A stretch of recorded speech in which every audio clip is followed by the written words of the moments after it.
All right, we now have a quorum and we'll begin the closing the Justice Gap Scope Subcommittee meeting. This meeting is being recorded, and before I take roll call, if there's any members of the public that would like to give public comment, please use the raise hand function to indicate that you'd like to do so. And so with permissions of the co-chair, I will start with roll call.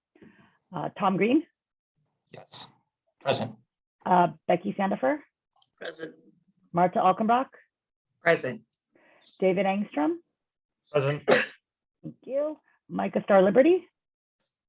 Present. Kevin Moore? Here. Toby Rothschild? Here. And Patricia Scutiero. Here. Thank you. Great. And Mimi, do we have any public comments? Let me see, give me 1 second. It looks like we do not. Really? Yep. They don't love us anymore. Okay. How about announcements? Do we have any announcements? None from the chairs. Do we have any from the bar? No staff report this time. Okay. All right. Moving along. Okay. And that, so no announcements and no staff report, Randy? Correct. Okay. And then I think this brings us to the approval of the open session action summary. Anybody want to? I'll move to approve. All right. Do we have a second? Second. All right. Thanks, Patricia. Any discussion? Going once, going twice? Mimi, why don't you go ahead and Okay. run us through a vote? Tom Green? Yes. Becky Sandifer? Yes. Marta Alkenbach? Yes. David Engstrom? Yes. Micah Star Liberty? Yes. Kevin Moore? Approved. Toby Rothschild? Yes. Patricia Scutiero? Yes. Thank you. Thanks, guys. We're going to go ahead and start with the first agenda item, which is always a good thing to do. And so that's going to be in Becky's ballpark here. So, and then Becky, you might mention that you do have a constraint in a relatively short period of time. Why don't you just briefly mention that and then go ahead with that item? Yes, my apologies in advance. I will be gone from, if you're in Pacific time or Arizona, 2 to 3, but then I'll be back. Okay. So the goal with agenda item A, which is just a memo that reflects conversations we've had in this group and then in the broader group, is to do 2 things today. So one is to see if there are some recommendations that we can send forward to the full group, and to see if there's any material we want to add to the questions that are the second part of this memo. Nothing here except the resolutions have you not seen written down before? But the resolutions reflect the conversation that we had at the full group meeting. And if folks are okay with it, what I would like to do is just take them seriatim and see if we can send any of them forward, either as is or modified, from our group to the full group. So these are basically points that the report would make. They're points about evidence and this activity. So the first is that part of what we're trying to do here is develop an evidence base so that policymakers can figure out what to change and what to keep the same. And if everyone is silent, I will just move to approve. I would second on that one. Do you want to vote, Becky, or how do you want to proceed? I would love a vote. Can we just have a minute to read? If you're not going to read the resolutions, just give us a minute to read the resolutions. Oh, yeah, sure. Of course. Are we doing it one at a time, or are we going to try to do it as a package? Let's do it one at a time. Okay, so we're just looking at resolution 1. Yeah. Just number 1.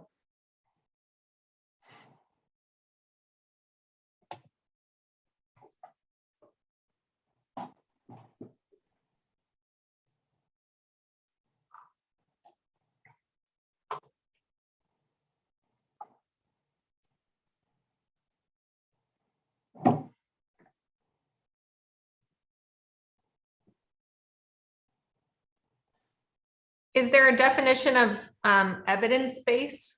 I don't remember seeing one in the materials, but So I Okay. think one of the conversations we had in the full group meeting was that, yes, of course, when this becomes a report, any sort of key terms or specialty terms would have a definition. But I think what an evidence base is a set of facts about the world that lets you understand how the world works and could give you some insight into making different kinds of decisions and what their impacts might be. Facts is what I mean. Could you clarify exactly what the resolution is? It seems to be incomplete. Are you saying this is a purpose?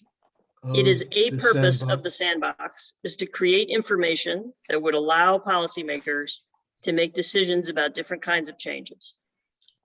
Could we amend this to so state? To Please. say a purpose rather than the purpose? It doesn't say the purpose, it says a key function. Okay. But I'm happy to accept a purpose as a friendly amendment. I'm good with the key function. It's fine.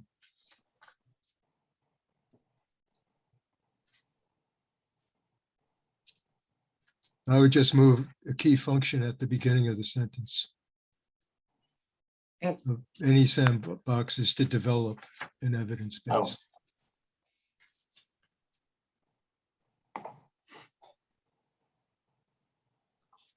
Fine. So what am I moving to the front? A sandbox? Just It's say a a key key purpose. function of any sandbox project is to develop an evidence base. Instead of evidence-based, can we use facts? Sure. That's cleaner. Fact base or facts?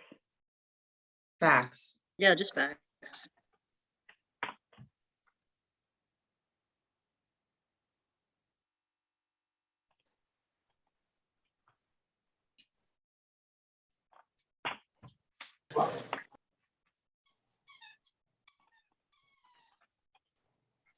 Any further suggestions on this one?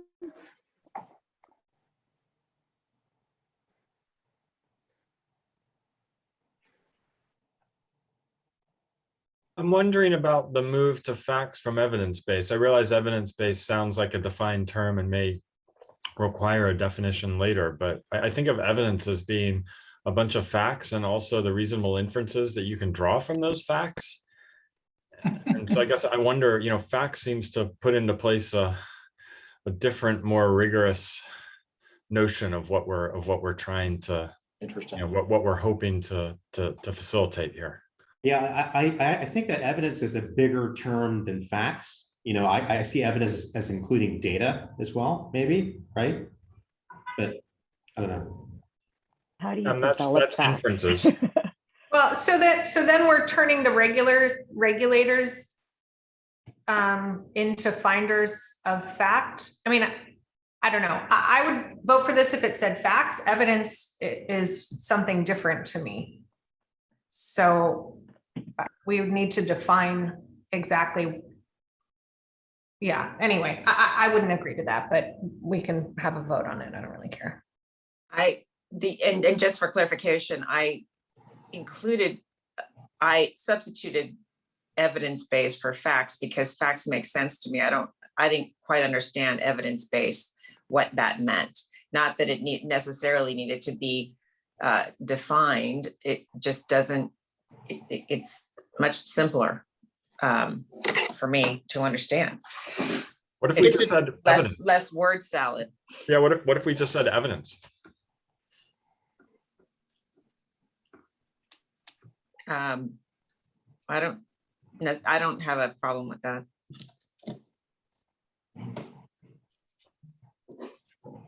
Yeah, I quite like evidence. It flows and it seems to capture some of the ideas that David was thinking about, I think. Do you develop evidence or collect evidence? I hope that you're collecting and not fabricating. Or developing. Creating.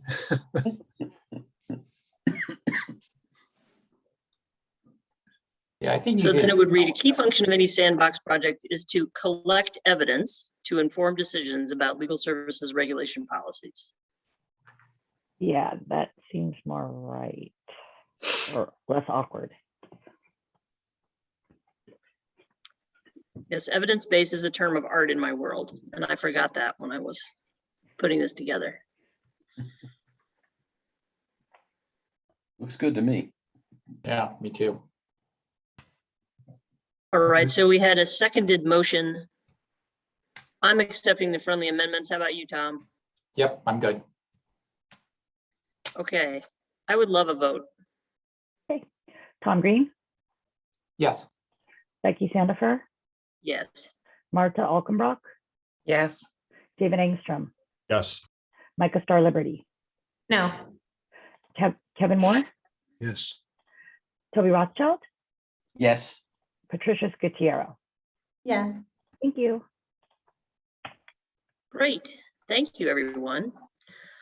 All right, then again, to conform myself to your norms, I won't say what this means, I'll just say what it says. That this group that we are part of should recommend that funding for any Sandbox project include allocation for a rigorous, independent, external evaluation of the Sandbox project and how well it achieves its goals. so now I'm gonna ask questions. I have no idea, it's not clear to me what this means. I mean, does this mean? This seems to carry with it some sort of methodological sort of assumption in, rigorous and evaluation. What, I mean, is there, what's buried in this series? Let me of give you phrases? another example from the state of California. Okay. So when California's legislature funded the Shriver Act to do civil right to counsel pilots, part of that funding included funding for external evaluators who would look at those pilots and determine whether or not or how well they achieved the goals that the act had for them. So this is an idea that comes from the economist, from Eric. And it just means that instead of the Sandbox saying, hey, we've done a great job here, some independent group of people who have training in how to do evaluation research would assess that question themselves and provide an independent assessment. Is the concept like an external auditors coming into a company to review their books? It might, I mean, basically, it might also involve data collection beyond the books, right? So you might survey Right, people or you right, might yeah. observe them in court or whatever, but yeah. Yeah, I think my concern here is, I mean, when you look at some of the scholarship, there's lots of assumptions about what counts as evidence. And the idea of independent makes sense to me, but you could go into this with a group that really wants the practice kind of eliminated, basically, the practice of law as we know it eliminated. And you could jigger with the metrics or the analytic tools to get to that. And I don't think we want to endorse anything like that. I mean, I think independent makes sense, but I'm not sure I'm down for the rest of this, frankly. But it just seems this is potentially quite loaded, and I'm not quite sure we actually need number 2. But that's just my view. I have a court perspective question. So essentially, this is going to ultimately have something to do with the court perhaps altering or re-regulating the practice of law. So isn't the body that's going to really be looking at what comes out of the Sandbox ultimately going to be the Supreme Court? No, well, no. And potentially the legislature. Yeah. Okay. Could we say that it is a non-binding evaluation by an external evaluator? In other words, you just want to have someone provide some guidance for the ultimate arbiter, which is going to be the Supreme Court. So Micah has raised her hand. but I think Was that Toby who was just talking? Whoever was just, no, it wasn't. Whoever was just speaking, I think crystallized it for me. I just want to make sure there wasn't the suggestion that the Supreme Court was going to be the body. Oh, that was- Oh, is that Tom? No, I'm the one I that think put that the might- legislature in. It was Toby. It was Toby. Okay, so that's not what's being suggested, right? I just want to make sure. The evaluation would be external to the project. So nobody who has skin in the game would be involved in that evaluation. Okay, all right. Including the regulator. I mean, this would be an academic or, professional evaluation group or whatever. But the whole idea, it seems to me, is that I think it's a necessary. We don't want to. The whole purpose, as I understand what we're talking about here, is we run these experiments. People are playing in the sandbox, and at the end of that process, somebody looks at it and says, "This is a good idea," or "This didn't work at all, and we shouldn't do it." And that needs to be informed. We have to have the evidence, the information to make that decision. And that information ought to be independent and gathered in a formal way. It shouldn't be just, well, looked at it, it looks okay to me, but there ought to be, that's the evidence that we're talking about, collecting the evidence. And the people collecting that evidence and evaluating it initially, coming up with a report on what it might say, should be external and independent.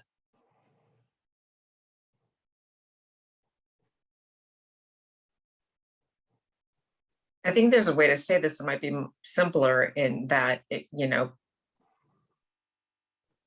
advance of any annual funding of the Sandbox, there's an independent evaluation of its efficacy, something like that. I don't know. Can you say a little bit about, oh, Kevin? Yeah, what I was just going to ask, and I don't want to ruffle feathers, but would this be kind of like what's been done in the past where you've had an independent evaluation of the bar's disciplinary system? Is that the concept that we're looking at here? Where recommendations might be made, but that doesn't necessarily mean that it is a conclusion that has to be followed. Yeah, actually, that's an interesting analogy. I mean, I think the people that did the review of the bar, I mean, there's the legislative auditor did that work. It's independent. They can do performance audits. I think our legislative friends would probably be comfortable with that, but some version of that might work. I just want to make sure we're not sort of walking into some spinning of the results here if it goes to XYZ University, or who are these people going to be, like that. I don't have any quibble with the idea that some sort of independent evaluation probably makes a lot of sense, but We could bring in the election auditors from Arizona, couldn't we? well, the guys that actually, that's a different bunch. It wasn't the professionals. But, yeah. But you're right. It could be somebody like that for sure.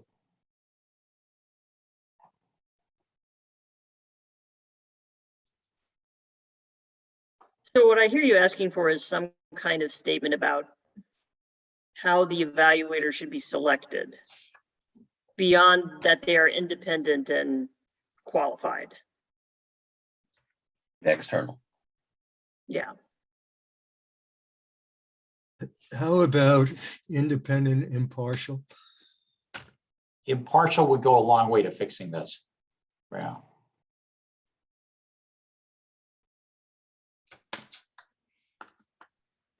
Leaving in external or taking it out? Leave in external. You don't want to study yourself, ever. Maybe Independent. you should, but not in this context.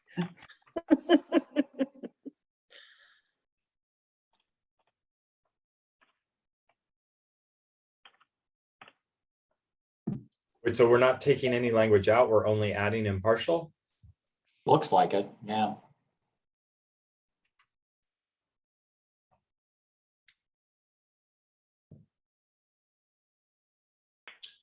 But Can we cut down on some of the words?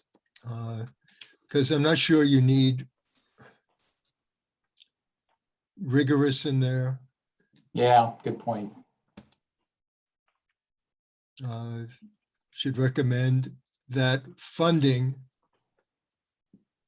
or just recommend that there be funding. Take out include allocation for. C should recommend that funding be provided, just Sufficient funding? let's just get through that funding be provided.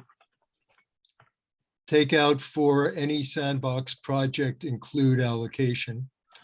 An independent and partial external evaluation of the sandbox project and how well it achieves its goals. And then say you can put in sufficient funding before funding. Okay. Now, is the point, are we just evaluating that the sandbox was a good idea? We got some ideas. Or are we looking at an evaluation to identify what were the good projects within the sandbox, that there would be an independent evaluation? Yeah, I think that's an important question. If it's the sandbox in its totality, that's one thing. But if you're going to have a study of candidate by candidate, what worked and what didn't, that's a different thing. But Yeah. So what, Becky, to you, what is your thought here? Well, Is see, it Toby has a comment. Go ahead. I was going to ask the question of what do we mean by project? Yeah. The sandbox project. To me, it should be each, I guess, as I see the sandbox, it's testing specific changes in the regulation of the practice of law. And we need to look at each of those potential changes to say, did it work? Should it be adopted more broadly, or should it be eliminated? So is it law firm ownership? Okay, we look at that and we evaluate how well that worked. Did it accomplish what it was supposed to do? The changes in the advertising rule, exemptions from certain advertising rules. Does it work? Did it work? Did it do what it was supposed to do? So to me, project in that term meant each entrant in the sandbox.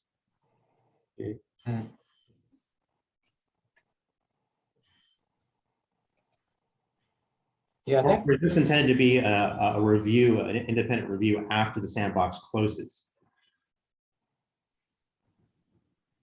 I think it could be ongoing. Yeah. Or ongoing, yeah. Yeah, I think we got to clarify this, because I was hoping that it was going to be that the funding was going to be on a regular, consistent basis. So, and you can't do a project like this, an evaluation, unless you know before you start what the evaluation criteria and systems are going to be, so that people know to keep the correct data, to how to prepare, and then you gathering the data all along. But I've had too many situations where somebody says, oh, let's evaluate what happened last year, without having told people before that year what data they were supposed to gather for that evaluation. So it didn't exist.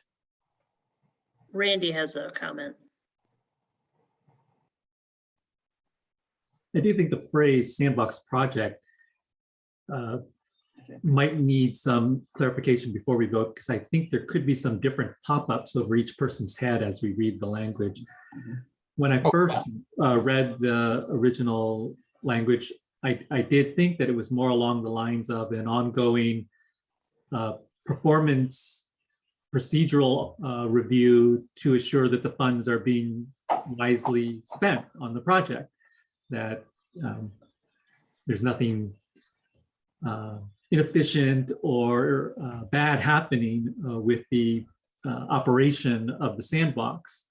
But as we were talking, it started to sound like the project, the evaluation of the sandbox project, meant to evaluate the merits of the sandbox's experiments. And so that, to me, that's something different from just saying everything is operating fine.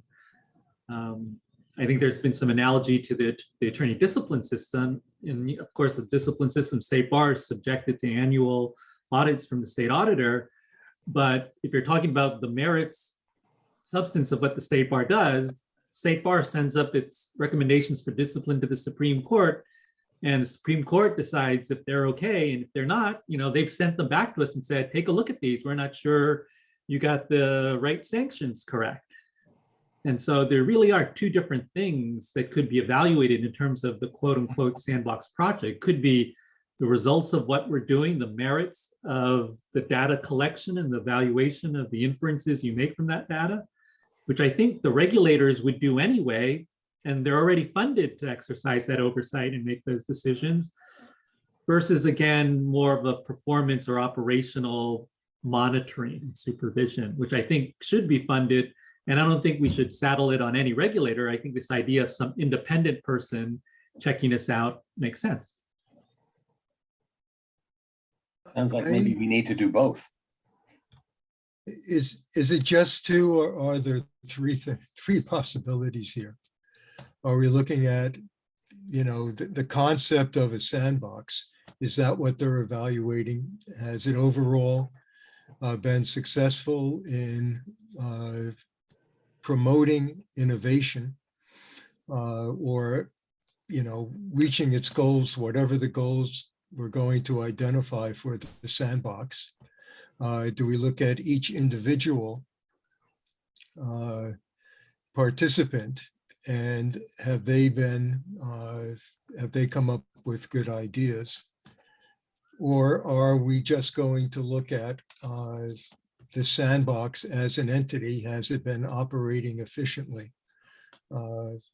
Regardless of whether we're going to look at whether it has realized goals of perhaps closing a justice gap, or increasing the access to justice for, I forget what word we're using. I think we threw out modest income, but low income and modest income, I'll just use those for now.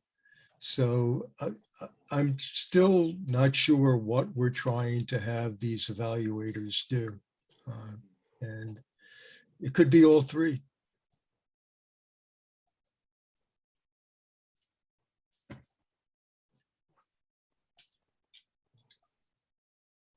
So to you, Becky, did you have a particular thought in terms of this sandbox project? What you're doing this kind of thing constantly. What did you have in mind with this?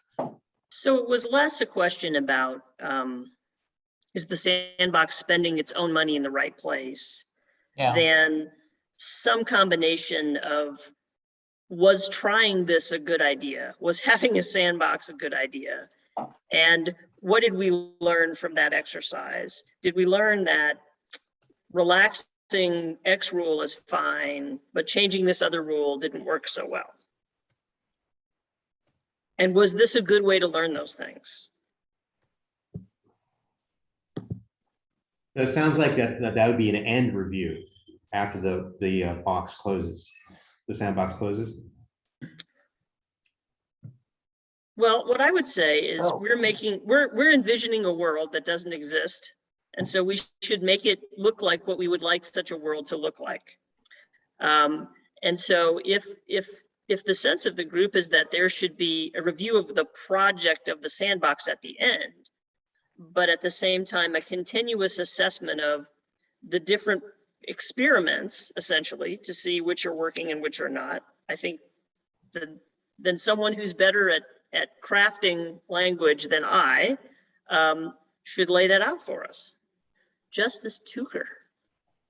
It seems to me there's a little tension, and that although between ongoing and independent, between the thoroughness and the frequency of this review, seems to me the entire sandbox process, a project, whatever you want to call it, allows for, it envisions that the sandbox regulator will be constantly examining the work of the entrants in the sandbox. And we know, because the legislature will control the purse strings, that the legislature will be annually and externally reviewing whether or not the sandbox is making good use of the legislature's money and doing what the legislature wants to continue funding. But over and above those two kinds of ongoing evaluations, we are recommending an independent, I would say impartial or external, but if you want to say both, we're recommending this outside one-off evaluation from an outside party at the end. And so in that sense, I would recommend dropping again the word ongoing, so that we revert here with principle number 2 to an evaluation of the entire project when it's finished, recognizing that there are other mechanisms for ongoing review. Oh, I mentioned. I'd also add that the Supreme Court will be also actively watching what's going to be happening too as well. So, Right. Marta has a comment. And I'm confused about the project ending, because as I've gathered from other conversations we've had in this group and in our larger group, that if it comes to an end, there could be entities that are still operating outside the sandbox, but they're no longer subject to regulation, which would then mean that they're no longer, I don't know if they would be part of any type of independent, impartial, external evaluation or not. So I'm a little concerned. I'm confused by evaluating the sandbox project after it ends. And I would hope that while the sandbox project is ongoing, in addition to the legislature having some type of involvement in terms of whether or not they're going to fund it, and the regulators being involved in terms of admitting people into the sandbox, I would hope that there would also be somebody else overseeing or something, making sure that these organizations are living up to their goals. I'm unclear if the regulators are going to be doing that or not while they're in the sandbox, I guess. So I think, back to Kevin's point, there's potentially 3 different pieces here to this sentence, which is only a few words long, but it encompasses a lot of material. Micah has a comment. I would echo Marta's concerns about the timing of any sort of review. I don't think the legislature is equipped to do an independent or impartial or external evaluation when it's looking at authorization of funds. And I don't know that the Supreme Court has the same, capability. Neil can probably tell us that, but I think that it is important for there to be some sort of timeline specified in number 2. And if it were something that was not going to happen until the end, it's not something that I could vote for. But regardless, I think we need to be clear about when this review will happen. Okay, Toby? Yes, the way I have envisioned this, and I think, it keeps changing as we go along, but going back to the way Adel's proposed this and the way it was first started, was that at some point, not necessarily at the end, so say it's 5 years, just to pick a number, not at the end of 5 years we do an audit or a evaluation, but that there's an evaluation done prior to the end of it. Maybe it's at 4 years, and I've seen this in legislation before, where you have a 3-year program, and you say, but we need a report back to the legislature in 2 years, so we know whether next year we fund it again. But that there would be an opportunity then to say, okay, this is a good idea. This worked. It really helped what we were trying to accomplish. So we want to change the rules for everybody to allow that. Or this didn't really do anything. We should not allow it to go forward past the sandbox. And if it's allowed, if there's a recommendation that it go forward and needs either a rule change or a legislative change, that the people who were already in the sandbox when the 5 years is up would be able to complete that unless and until the rules were not changed, affirmatively not changed. I don't know if that makes sense. It kind of got garbled there. Makes sense to me. Neil? I was just going to respond to Micah's question about the Supreme Court. The way I see this is that whatever we put out there in terms of the proposal, would have the Sandbox regulator do some sort of regular reporting to the Supreme Court and perhaps the legislature about how things are going. So, and I think that's what's going on in Arizona with the ABS there, and that's what's going on in Utah. So just to answer your question on that. Micah. I appreciate that, Neil. I think that what I thought this resolution was trying to accomplish was a completely independent review with all of the evidence that Resolution 1 was suggesting. So it doesn't sound like any of the entities who are going to be dealing with funding, for example, or statute changes is going to perform this investigation or evaluation. So again, I would just say, I think it would have a better reception from the legislature if there was going to be some sort of regular audit or evaluation. How often are you thinking of, Micah?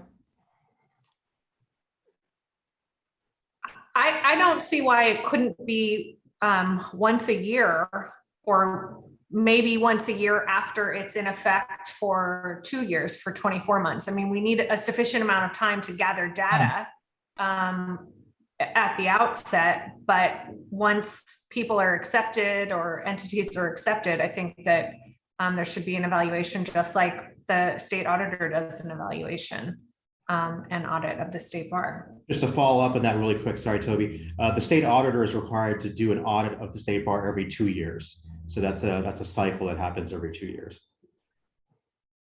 Toby. Just a quick thought, and that is, as we're talking about this and envisioning it, we need to look at Resolution 3 at the same time. That we don't make the burdens of the evaluation process so overwhelming that it uses up all of the resources of delivering the services.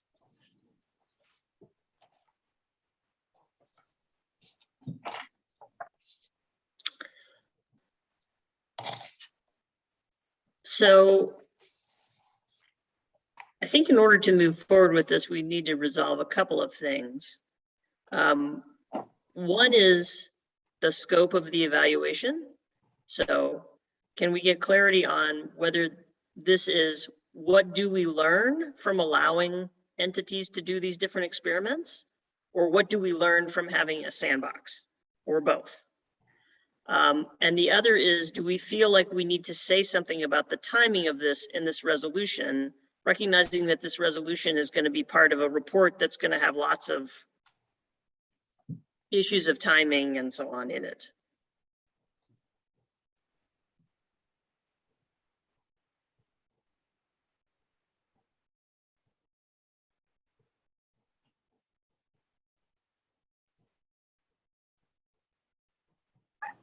I know I was late, but I'm just a little bit confused by the discussion, if you don't mind, but because I think item A on this agenda is I'm trying to pull it up. This item, the assumptions and empirical questions to test, right? Yes. Doesn't that outline what we're intending the evaluation to cover? And Sorry. Okay, I guess I see them as directly related. So maybe that's my mistake. I just thought that this, if we're doing an evaluation, then the evaluation would be evaluating the effort's ability to deliver, or how the effort impacted these particular questions. So anyway, that's the way my mind works, that this is the scope and framing for the evaluation right here, these questions. And then the only other thing I would add is that I do think it's important as some component of an evaluation, and this would not be on an ongoing basis, perhaps, but just for to assess the viability of the whole regulatory structure, to look at sort of the nuts and bolts of what it costs. What does it cost to administer? What are the fees? Is it self-sustaining? That does need to be, I think, part of it. So sorry if I'm totally throwing us off, but I kept wondering where we are, because when I'm looking at that first agenda item, I thought, well, this is our evaluation design here.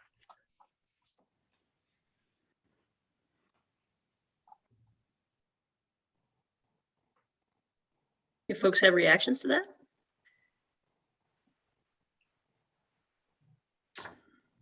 I think there has to be some type of statement within number 2 about the timing of the evaluation.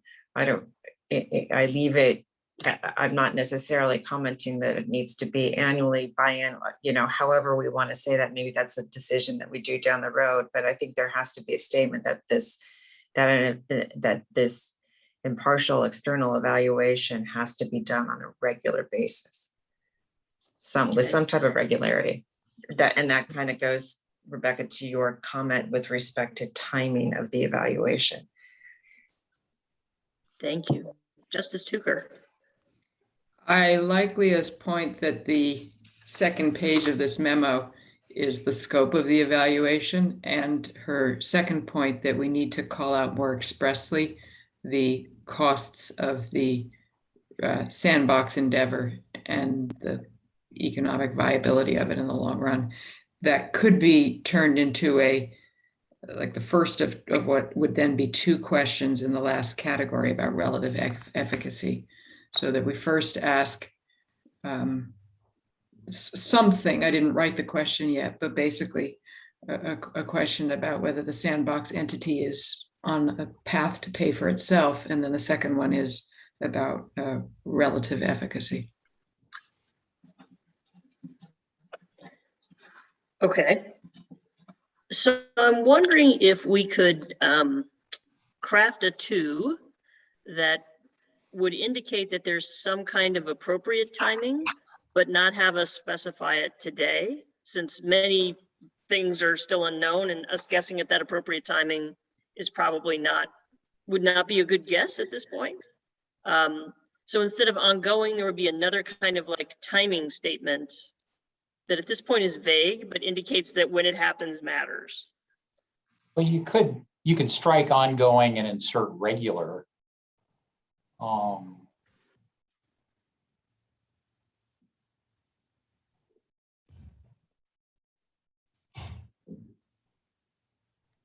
That seems like a good placeholder for exactly that concept. You could say at appropriate intervals. You got that too? Instead of regular.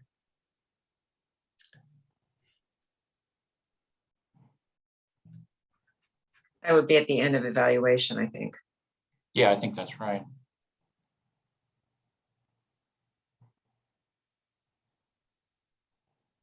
Yeah. Okay. Then y'all are the lawyers. If we're going to move forward, oh, Toby, please.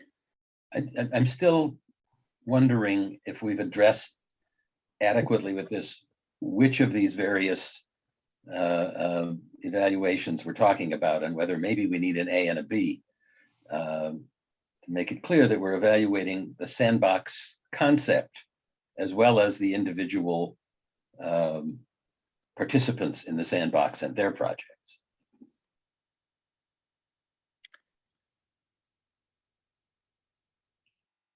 Or maybe it can be worked into one sentence, I'm not sure. Yeah.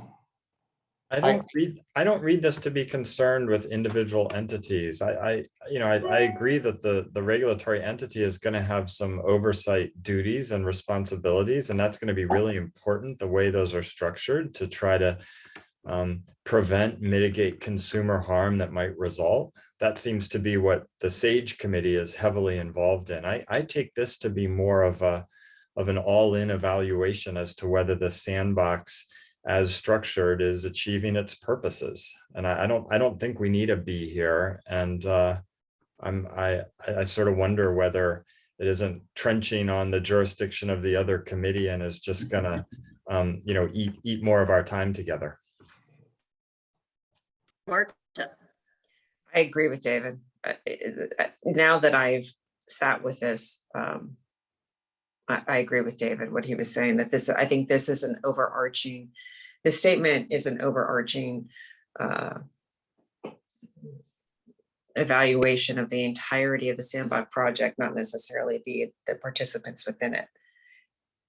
And to the extent anybody's confused by that, then I think we need to make that clear. If that's still a question mark for others, then maybe we could make this sentence clear that it's an evaluation of the entirety of the project, not the participants. okay, Kevin? When we talk about project, do we really mean the Sandbox regulatory system? Is that what we're referring to when we use the word project? I'm not sure what we mean, so I would be in favor of just dropping project and just saying of the Sandbox. Yeah.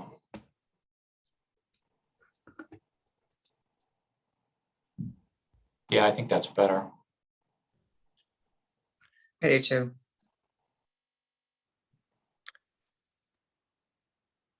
To Leah's point about the substantive scope of the evaluation being that list of questions that we have sourced from the group, do we feel the need to reference that here? Or do we think two can go, we could move on to as is? I like as is. I think how well it achieves its goals is a nice summation of what we think this evaluation should do. I don't think there needs to be any kind of internal cross-reference to another set of materials. I think makes it needlessly wordy. Unless we want to focus it back to its mission, assuming that we develop that. Yeah, I think that's a lot of freight for this sentence to carry myself, but I sort of like it the way it is, frankly. I think it does what it needs to do. Well, Right. so at risk of opening things up, can I make a couple of small suggestions for some other wording? No. So there's a big trapdoor underneath your chair there, David. I'm really stuck on independent, impartial, external. I feel like the major premise there is impartial, and independent and external are minor premises and or ways to achieve impartiality. Like as in drafting a statute or in drafting the holding of an opinion, you add words and it just creates noise and it creates opportunities for misinterpretation. Like impartiality is what we want. That says it all. Why do we need this additional verbiage? So you'd strike independent and external? Sure, you can have an external evaluation that isn't impartial. Yeah, that's true. Yeah. So impartial says it all. An external evaluation is a way of getting something that approximates impartial. I would strike either independent or external, but I would keep one of them just to emphasize that this is going to be outside, not self-evaluating. That's the only reason why I would keep one of those. Agreed. Right. And the one other thought I have is I liked rigorous. Who argues with rigorous? And what I like about rigorous is who could argue with it on a methodological plane that this should be a rigorous evaluation. But here's what else I like about rigorous, which is it connotes that it's going to be a robust study, and therefore it says something about sufficiency of funding. So I like rigorous. It does do double duty. Like who's going to argue with it? But it also suggests that there needs to be enough funding to do something real. So just playing with fire here. So if you were to do this, add rigorous back in, strike independent, leave impartial. And drop sufficient. Okay, that works for me too. Wait, so drop, are we, before I make the changes, does anybody object to what David's proposing? Can you? Take out, yeah. Could we say, is it rigorous or comprehensive that we want? I think those are two different concepts, I think, but I mean, they're related. They're cognates, but. I think rigorous is the major premise. Something can Yeah, I be think comprehensive and not rigorous at all. It covers all the points, just not very well. So I like rigorous. Fine. All right, But so I then we do- would, go ahead. I do like either independent or external as well, because I don't know that we need both, but I would like either one. As I think Kevin was the one who also said that. Yeah, I agree with that. Kevin, Marta, I absolutely agree with that. Let's have two then, two qualifiers, not three. That's fine. I would So are we- believe independent. Picking one or the other. I'll go with that. And then we're taking sufficient out. Or leaving it in. Let's take it out, at least for the moment. We can always put it back in. Funding be provided for a rigorous, independent, impartial. That's the. And that's- impartial. Or, sorry, there's got to be an and in there There somewhere. has to be an and, yeah. All Okay. right, do we keep the Oxford comma or do we take out the comma? Let's discuss half an hour. This is gonna be a real battle. The Oxford comma for sure. Yeah. They're partisans on that. I kind of like it in this context, the Oxford comma. Justice. I have a Sugar. question. Is Yeah. this gonna be a recommendation that we're gonna, if we approve it, we'll go to the CTJG working group? Yep. Yes, Then I would take out this part and would say, our recommendation is funding should be provided, because the recommendation isn't gonna say CTJG recommends. Most of our recommendations don't start with CTJG. Oh, that's good. So does we recommend, I- we It's not- recommend that. No, we recommend that funding be provided, blah, blah, blah. and Justice Sugar, you had another comment. I did, and I actually put the language I'm about to share in the chat, or I put it in the chat so I don't have to share it, don't have to remember it. But trying to actualize Leah's suggestion about putting the concept of financial self-sufficiency into the page 2 list of questions, I propose to add a question along the lines that I just typed into the chat as the first question of the last category. So where we get to questions about the relative efficacy of a sandbox, before you get to the question that's there, you put in the question that I suggest adding. And then the other thing I would do is I would take out relative efficacy in the title. So it just says questions about the efficacy of a sandbox. I don't feel as strongly as about that one, but I did think it was important to add something along the lines. And of course, the question is subject to editing, but that was my attempt to give us something to, give you all something to shoot at. All right, so then we recommend that funding be provided for a rigorous, independent, and impartial evaluation at appropriate intervals of the sandbox and how well it achieves its goals. I'm gonna move for approval of this to go forward to the group. Second. Are we more discussion or should we just go to a vote? Vote. Vote. Okay. Okay, Please. okay, so the motion is approved recommendation 2 as revised. Yes. Tom Green, Yes. Becky Sandifer, Yes, Marta Alkenbrock, Yes. David Engstrom, Yes. Micah Star Liberty, Yes. Kevin Moore, Yes. Toby Rothschild, Yes. Patricia Squitiero. Yes. Thank you. great. Excellent. So I'm gonna step out for an hour. Tom, I don't know if you want to continue with this agenda item or move on to another one, but I think what I'd like to do, I believe, I'm turning to staff on this one. I believe our expert from the state bar that does the moral turpitude stuff is standing by. Is that correct? I have to see.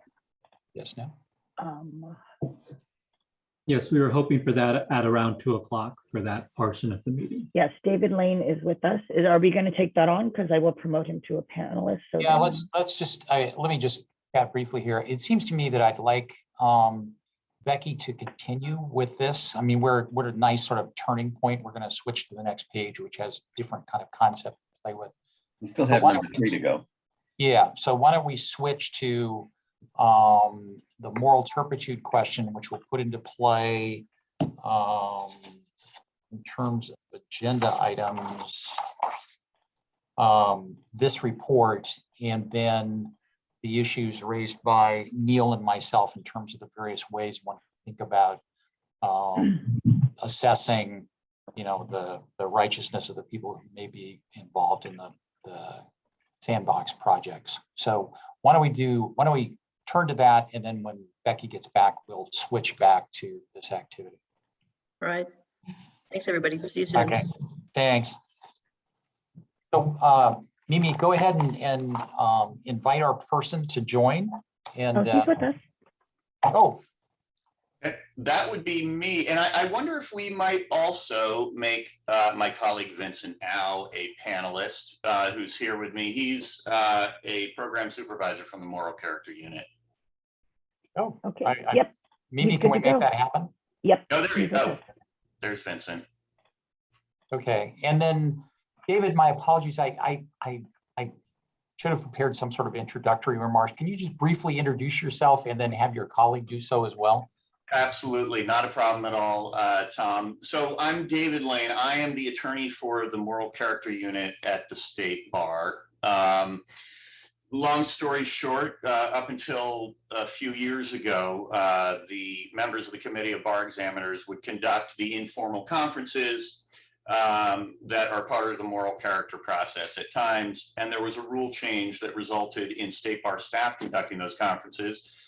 And one of those people is me. And so that's one thing, one of the major roles I play in the Moral Character Unit is meeting with applicants who have relatively serious misconduct in their past. And then additionally, I just sort of act as the legal advisor to the Moral Character Unit.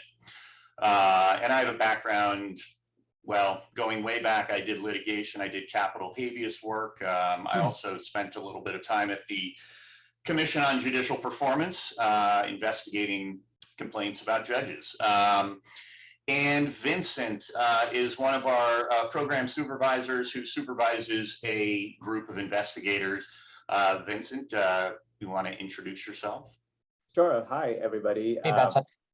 Thanks for having us today. My name is Vincent Al. I am a program supervisor with the Moral Character Determinations Unit in the Office of Admissions. I'm one of 2 program supervisors.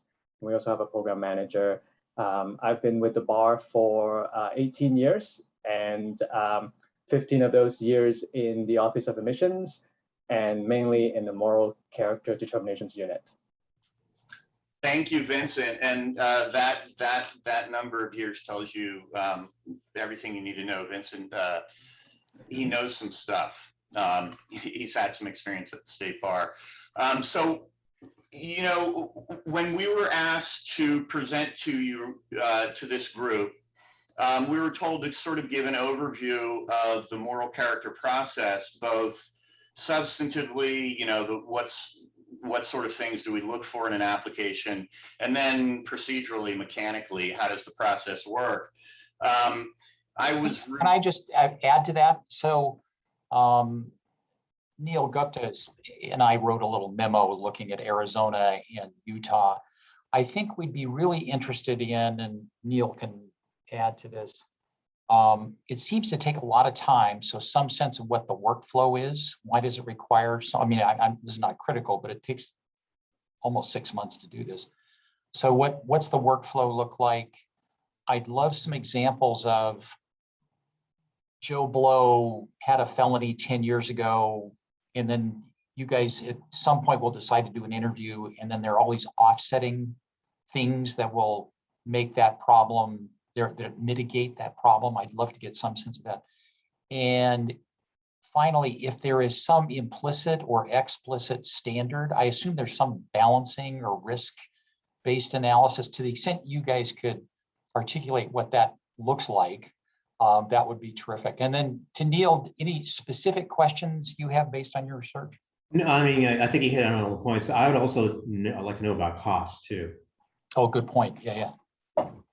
So all of everything you mentioned, we were planning on talking about to some degree. Okay. I'll jump into a PowerPoint in a second, and we'll go through and we'll go quickly through the parts you're not as interested in. Anybody can interrupt anytime, ask questions, etc. The one thing I'm not prepared to talk about, Neil, is what you asked about, and that is cost. That's just outside my bailiwick. I don't know if perhaps that's something that Amy Nunez, the head of admissions, or Tara Clark, the program manager of the Moral Character Unit, might be able to speak about at some point. Just something that I don't have in my head. Yeah. Do you know, just I know it's on the website, but there is a fee that people pay. Maybe you could just mention that in passing. Whether or not that covers the cost, I have no idea, but just mention the fee. Yeah, it changes. Do you know what it is currently, Vincent? The fee, the application fee? It's several $100. Like the materials, it says 551 on the materials for today. Yeah, I was going to guess 6, so that sounds about right. Yeah. Oh, go ahead, Vincent. That's correct. Okay. Yeah. Okay. Okay. So with that, I will share my screen. Let's see. Here we go.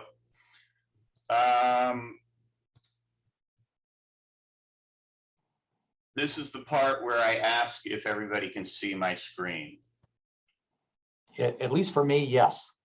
Okay, good. I'm going to take that as a yes for everybody. Okay, so as we said, I'm David Lane. I'm the attorney for the Moral Character Unit, and Vincent is one of our program supervisors.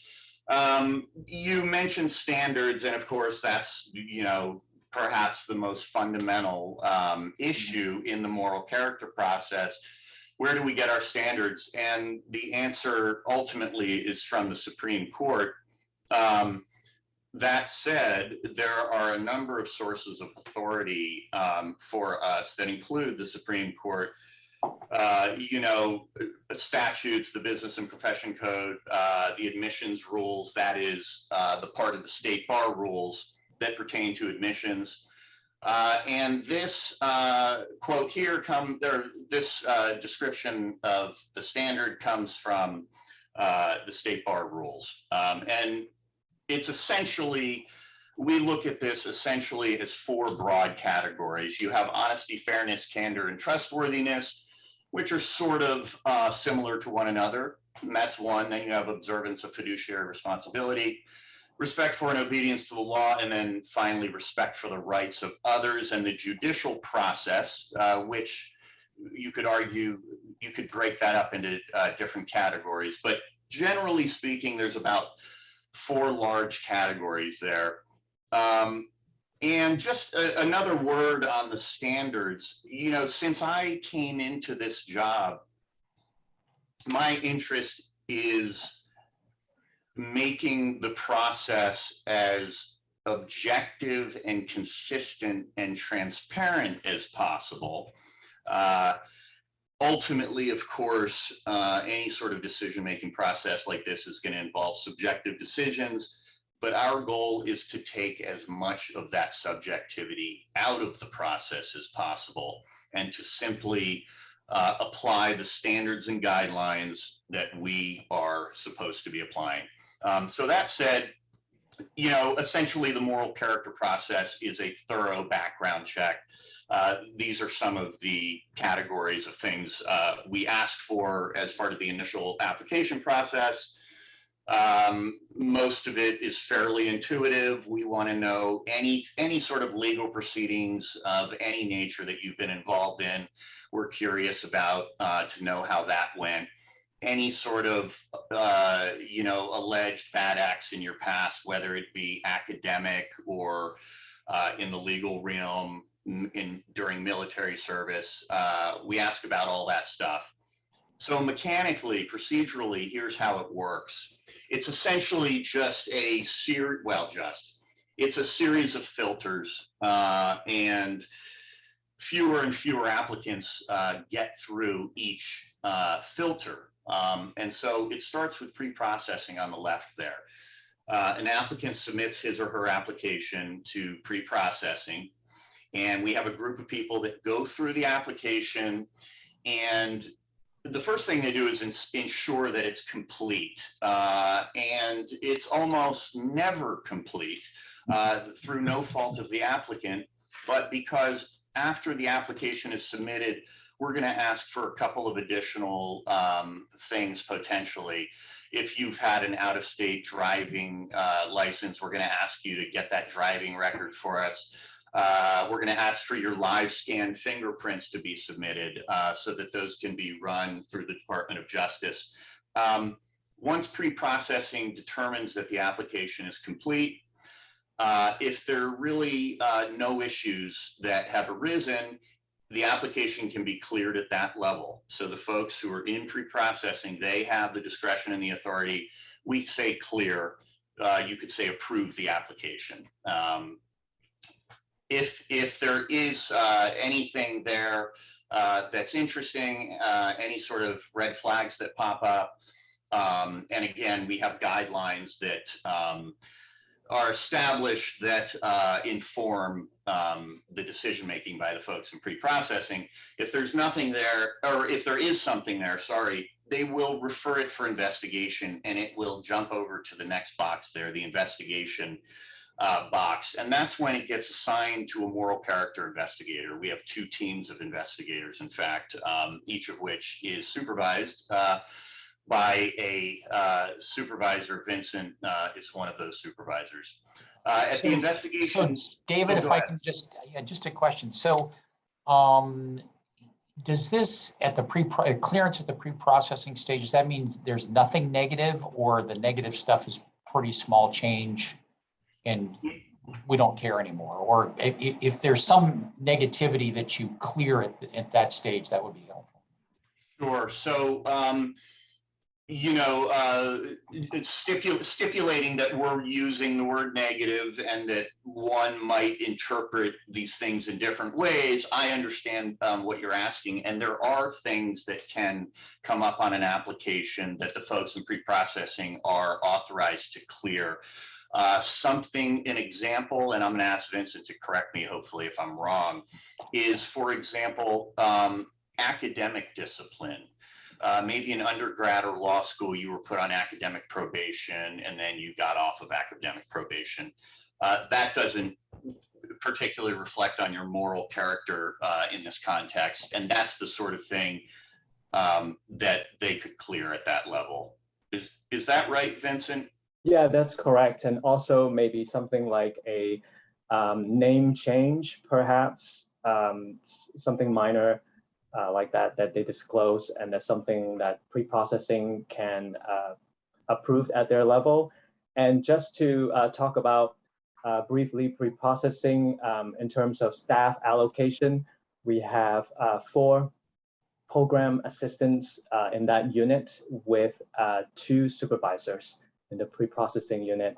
And usually they complete that part of the pre-processing in 60 to 90 days. We're shooting for 60 days, and but depending on what's missing in the application and how quickly the applicant responds to us, it may go up to 90 days.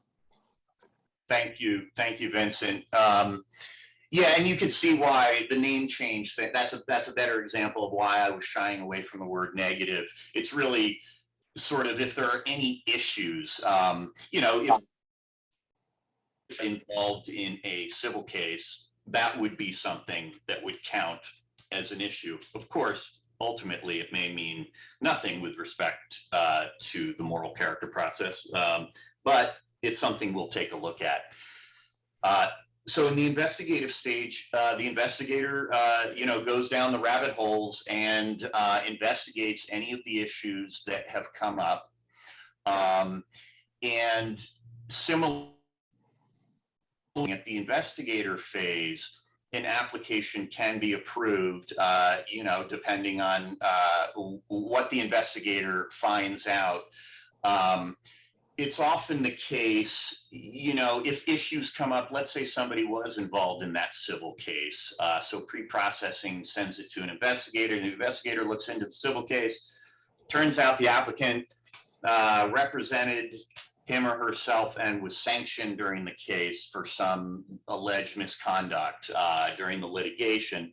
At that point, the investigator likely would talk to his or her supervisor, who would review the matter. And that's when it's shifting over to the right and going up another level. If it doesn't get cleared at the investigative stage, it's going to the supervisor or even the manager level. And for those not familiar with state bar titles, the program manager is the boss. She runs the moral character unit. And then the supervisors like Vincent supervise teams of investigators. And then I'm sort of this free-floating legal advisor.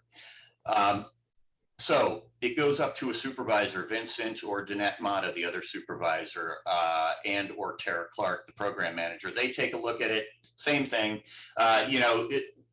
And of course, maybe I shouldn't say of course, but most applications get cleared in pre-processing. A few, a bunch go to investigation, fewer go to the supervisor review stage. And then the highest level is informal conference. And we don't deny anybody's moral character application. That is, we don't deny them a positive moral character determination without inviting them to come and meet with us and talk to us about whatever.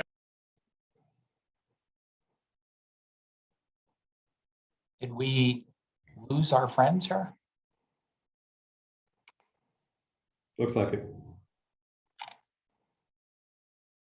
Randy, can you ping those guys and just let them know we lost them? We have Thank- Vincent still, but we lost David. Yes, yeah, I think Oh. David fell off the call. Oh, okay. Let me text David and see if he can get back in quickly. Okay, great. Thanks.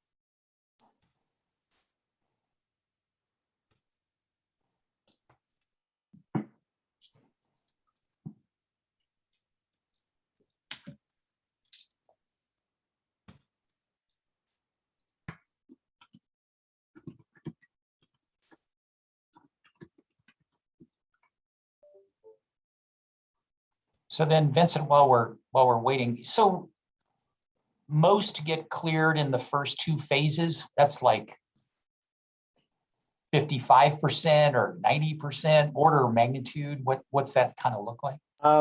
We don't have those type of statistics, and I don't know them on top of my head, and Okay. I wouldn't just make up a number. But I would say it really depends on the applicant and what they disclose on the application. So a lot of them are clear at the pre-processing stage. And then once you get to the investigation, we have 9 investigators in our unit working on cases. And then they would clear a bunch, that they can clear at their level. And then for the ones that are more complex, they have issues requiring a closer look, they will be referred to review, like David said earlier, by program supervisors, and then also to the program manager. And then David was just getting into the part about informal conferences, and we do not deny anybody of a positive determination of the moral character application before we speak to them. So that's why we invite them to an informal conference where we can dive a little deeper into the issues, ask clarifying questions, and then also look at any evidence that they may present at the informal conference. And Okay, then so two questions. So Okay. one would be, can you give me some examples of what gets to that highest stage? I mean, this is what kind of, is it felonies, it's dishonest activity? What kind of gets you to that last phase? And then maybe you can describe how you apply your mitigating factors to that, whatever that purportedly bad conduct might be, to the extent you can. Sure. Do you want to wait for David to come back? Let's keep rolling until we get him back. Okay, because he was going to talk about that part. Okay. Since he prepared a whole presentation on it. I think it depends, because we do look at every application holistically. So we look at all the issues that are presented. And so there isn't a specific thing that we can point to and say, oh, because this person has this type of criminal background or this type of misconduct, in an academic setting, that they will be going to an informal conference for sure. So we look at the totality of the situation and the application. And so the ones that we invite to informal conference, those are, serious misconducts of moral turpitude. They are perhaps, they have a recent, arrest, and that they are still on probation for, or they still owed perhaps, let's say, a lot of judgments, or they have a lot of judgments that they have not addressed. So that type of thing, potential scenarios where we would like to invite the applicant to an informal conference to discuss further. Okay. And then can you just give me an example of one of these and then walk me through how you might, give me an example of a thing that created the problem, and then what do they tell you in the informal conference, and how do you guys assess whatever you're told? So in informal conference, what we do is, we invite them to an informal conference, and letting them know that, what we'll be discussing. And it's right now they're conducted over Zoom, just like, our meeting right now. And basically it's a panel of 3 staff. It's, David Lane, the senior attorney, the program manager, and also one of the program supervisors. So either me or Danette will attend the informal conference. And basically, one of us will act as a moderator to, ask questions, while the others are asking clarifying questions, when the opportunity arises. And we basically just want to dive a little deeper into some of the issues that we are, inviting them in to discuss, to talk about the incident. If there are any clarifying questions, we want to find out why there are discrepancies, and that type of thing. Vincent, is person be represented at those conferences? Can they have their lawyer with them? Yes, they have one? They can have. They can hire an attorney to observe. It's not a formal hearing, so it's we want to hear from the applicant, and so the attorney is there as a courtesy to observe the informal conference. They are not allowed to participate per the rules, and but if they want to confer off the record, we would take a break, go off the record, and they're able to confer and continue. Thank you. I had a question for you, Vincent, while we're waiting for David. Sure. I imagine that most of your moral character checks have to be done on people that are just coming out of law school, right, or in law school. They're probably in their early 20s or so, I would imagine. Is anything different where the applicant is older? I mean, maybe there's more to, is there more to check with an older applicant? Just curious about that point. Yes, I mean, we have applicants of our ages, applying for moral character. And so, it's just more understandable that, an applicant with more, working experience would have, more items to look into and to verify. So in that sense, then yes. Okay, just curious. Thanks. I have a couple of questions. You said that at the investigative level, at the first level, you had 2 teams of 4 people each. Is that 2 different groups, 2 different teams going through the initial application? Is that true? Are you asking about the pre-processing? Yes. Oh, no, during the pre-processing, we have 4 program assistants working on these Okay. applications. Yes. And then how many annually, how many of the moral character applications do you evaluate in a year? That's also hard to say, just, depending on the year, and we get a lot. I think especially now that, for the past couple of years, because of the pandemic, I think we're getting more applicants because, they can take the exam remotely. And so we're getting more applicants. I would say anywhere from 8,000 to and up, and to 10,000 applications.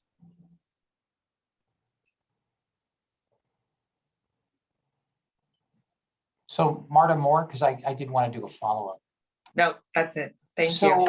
So one of the things we're trying to sort out here is, can we move our process along perhaps a bit faster? Are you guys just blitzed all year long, or are there big hills and valleys in your workload in terms of doing all this work, Vincent? We actually, we like to say or joke within the office that we don't ever have downtime. So it's all year round. Applications come in and we are always busy. Okay, all right. But of course they are, there's busy and there's busier, super busy, because close to applicants graduating, from law school, 6 months before. I think there are more applications coming in usually. Yeah. All right. And then perhaps you could just say a few words about mitigating factors. I mean, when I look at the stuff we've received from you guys before, it's like felony, come in for an interview, and then there are all these mitigating factors. Can you just briefly provide us an overview? And if there are 1 or 2 that are particularly important, I don't know, recency, or one's honesty and one's cocaine or something, how do you get through this? I don't have his PowerPoint in front where we list everything, but just what I can think of on top of my head is just some of the mitigating factors are, how long ago, like the offense, the misconduct was, and how serious it was, and whether there are multiple misconducts or criminal offenses, whether there is a pattern. So we look at when they happen, whether it was, oh, sorry, did somebody say something? No, go ahead. Oh, okay. Whether it happened when, they were in college. There's a difference when it's more recent, like while they're in law school or after law school. So we look at all that. We look at what they've done since then, whether they have, as mitigating also, whether they have paid back society, whether they have addressed all the judgments, if they have judgments from those type of misconducts, whether they have, show any type of rehabilitative activities that they have engaged in. So that's also mitigating. Okay, and then in terms of assessments of seriousness, I mean, it seems to me, let me give you a hypothetical. So you've got sort of 3 applicants. One comes in with a history of dishonesty, one comes in with a history of drug abuse, and one comes in with a history of violent conduct. Are all of those kind of about weighted equally, and then you go through this process, or are some things more important to you guys than others? Well, I would say they're all important, and we'll look at them separately, because we can't really compare apples and oranges, Okay. And so we'll look at those factors. We ask clarifying questions to find out more information. so it's really case by case. It's hard to say, that we don't rate them to say, one is more severe than the other. Okay, Neil? I have a question, another question, Vincent. Sorry, we're just pummeling you with questions. While we wait for David. So you obviously run a criminal background check for all of these folks, right? And you also run a personal credit check, right? And so I'm wondering, using just those two metrics, do you have an idea or a rough guess about how often those checks result in something that requires you to do further investigation? Like say, for example, running both of those checks, 90% of the time that gives us the leads to investigate further. We do get information from those two leads, but also sometimes, we will get it from other areas that, we've asked about as part of the application and the questions that we ask. So we do find out, and there are times when they do, they have contained the same information, and sometimes perhaps something that didn't show up in a rap sheet, but it comes out in other areas. But would you say that the information that doesn't come out vis-a-vis a personal credit check or doesn't come out vis-a-vis a criminal background check, those are a smaller subset that constitute the need to do further investigations than those than information that you do discover that merits further investigation after you do those two checks? Oh, I think David's just joined us back. Dave, Hold on for 1 second. Hey, David. Excellent. We would love to see your screen again, David, if it doesn't blow up your system. David, I think you're on mute. No, he's not.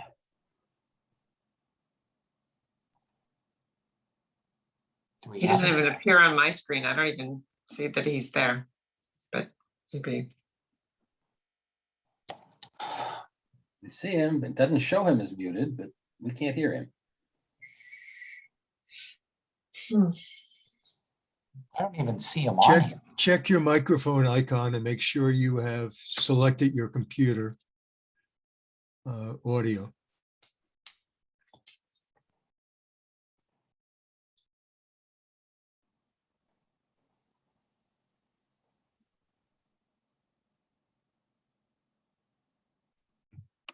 I think he may be trying to reconnect again or call in. I'm sorry. I'm sorry, Neil. What?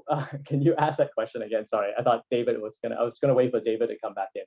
Yeah, I know. I'm sorry, and I did a lousy job of phrasing the question. I made it overly complicated. So, in other words, my question is that do your criminal background checks and your personal credit checks provide the bulk of your need to investigate the candidate further? I think you can hear me now. Yeah. Yes. Hey. I'm sorry, everybody. And I do informal conferences all the time. I've seen every Zoom problem in the world, and that was a first for me. There we go. No worries. So we've been cross-examining your colleague. I know. I feel terrible, Vincent. No. Yeah, we're like the quarterback left the field. Vincent. I really appreciate it, Vincent. But Neil, I did just catch your question, and Vincent, don't let me interrupt you if you were already saying something. But I was going to say, it's hard to quantify, but I wouldn't necessarily say the bulk of the information that is the catalyst for further investigation comes from fingerprints. And what was the other credit report? Yeah. I mean, Vincent, I was going to say, frankly, well, the bulk comes, frankly, from the application, because even when there is criminal history, typically the applicant discloses that. And maybe, Neil, maybe that you also meant if they disclosed it. That may be a separate question, about whether or not it's very frequent that you discover stuff that's not disclosed, or whether that's a smaller subset of cases. We do. That happens not too infrequently. Often, applicants get worried because we discover things that they didn't disclose. But it was because they didn't think they had to disclose. And sometimes that's true and sometimes it's not. It gets a little complicated for applicants because, for example, law school applications ask about criminal background, but there are all sorts of nuanced ways to ask about criminal background, and not all of them ask the same questions that we ask. So sometimes the applicant will have to disclose something to the school, not to us. We find out from the school. We go to the applicant and say, hey, and they say, oh, you know, and they explain why they didn't disclose it, and that's totally fine. You know, I'm trying to think, Vincent. I don't think too often we run. I mean, we run into lots of non-disclosures, but I don't know the criminal stuff. I feel like people generally tend to disclose. Am I being naive? I think that's generally the case. Vincent, thoughts? Yeah, I would say so. I mean, it's hard to get some statistics on it. There are times when, we do find out from the law school or the applicant discloses it on the application and it matches what is on the rap sheet. And there are times when, they disclose things that are no longer on the rap sheet. So I think it varies. Okay. And let me ask a slightly different question. So we're looking at Arizona and Utah as potential models. And one of those states, Utah, does what it sounds like a pretty extensive web search on each of the folks applying to be in their sandbox. So I assume that's social media, all the stuff you can do on the web. But raises the question of, it sounds like you've got the live scan fingerprints that gives you a rap sheet, if there is one, credit check, and then the application. Is there anything else that's part of the standard suite of investigative things that you do to assess moral turpitude beyond those three? So, yes, Okay. is the answer.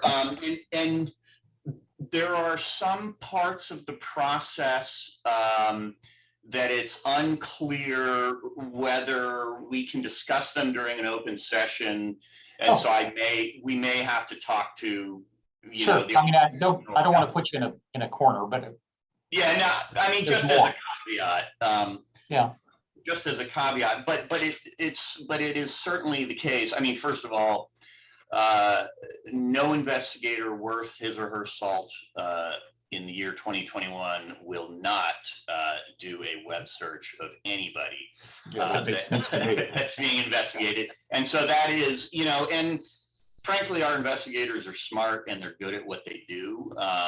And so they are good at finding information, and we have access to paid databases, subscription databases. It's public information, but it's, paid databases that we can access to get other information as well. Got it.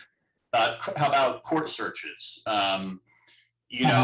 If there's reason to believe that we can always check courts in the area where somebody lives, things of that nature. Okay. Oh, and then I should also say, as part of the standard process, the applicant gives us references, both personal and professional. Interestingly, sometimes we get references that give us negative information about the applicant. We've gotten all sorts of interesting references, but that's another source of information. We have the ability to contact past employers. We're particularly interested in any sort of legal job, paralegal, case clerk type jobs. Yeah, that's what comes to mind. Okay. All right, cool. Yeah, and so the idea, I take it, I was going to mention that I think currently at the state bar, and maybe anybody can correct me if I'm mistaken, but I think that the only other place that a moral character determination is conducted, other than the moral character unit, is during reinstatement proceedings, when an attorney is disbarred and is seeking reinstatement, the attorney has to meet moral character qualifications, but they don't have to submit a moral character application. That's something that OCTC does with the court. And I only mention that because you're exploring moral character and the state bar and possibly having a separate process. And so I just wanted to put that out there for what it's worth. Sure, that's very helpful. And sort of harking back to one of the questions that Neil posed, which you may or may not have been on, David. So the idea of prediction, you know, are there, I mean, you guys have this whole panoply of things that you do. Are there 1, 2, 5 of those that really predict most of the problems that ultimately arise 5, 10 years out? Do you guys have data like that, or have there been studies? Oh, I see what, so you're referring to prediction as in issues that we encounter during the moral character process, and then whether and how they predict future conduct. Exactly. Yeah. So We don't know. Okay. So you know, first, by definition, that person got a positive moral character determination. And in fact, frankly, part of the issue with, in my opinion, with some studies that have been done in the past looking at that issue, it's a hard issue to get at, because the people who become attorneys are the ones who were determined to have positive moral character. So in other words, you know, people often, they'll look at the attorneys who get through, then they'll look at attorney misconduct and they'll say, well, why wasn't this caught during the moral character process? And that's a good question. And you know, it's hard to predict behavior, et cetera. But often what's not taken into account is the people who don't get through will never know what they would have done potentially. So that's an entire variable that we just don't have. I'm no psychometrician, as you can tell, but we did have a public comment, written comment, and that gave us a copy of the Wiley article, which did a study in Connecticut. I don't know if you're familiar with that. And the article seems to think there is not a strong correlation between a character and fitness review and later discipline. I am familiar, but not familiar enough to discuss it right now because it's been too long. But that is one of the articles that I remember, at least at the time, thinking that I identified some potential issues with the data. Not with the data that they generated, but just with the data that's impossible to generate. Again, you can't compare the future misconduct of someone who gets a positive determination to the future misconduct of someone who gets a negative determination, because the person who gets a negative determination doesn't become an attorney. Right. Yeah. But that said, I appreciate any effort to look at the issue, and I'm all for it. You know, as much as we can know those things, obviously it would behoove us to. I think an interesting statistic that would come through that would be, you get like 4 groups of people that get through. You get 3. You get the people who go straight through. You get people who get sent for investigation and then go through. And then you get the people who don't pass investigation, go to a hearing, and then get through. And the question would be, is there any difference in discipline records of those 3 different groups of people? That is interesting. And I will say anecdotally, that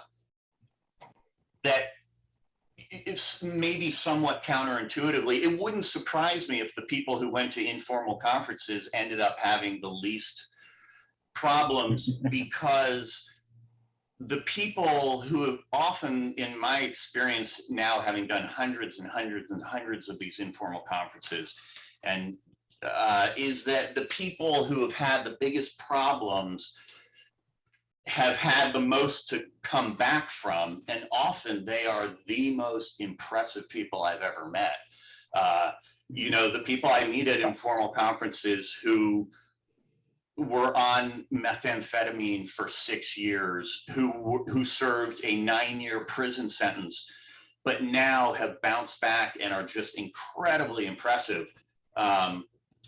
Anyway, I just say anecdotally, it wouldn't surprise me if there's not necessarily the correlation one might expect.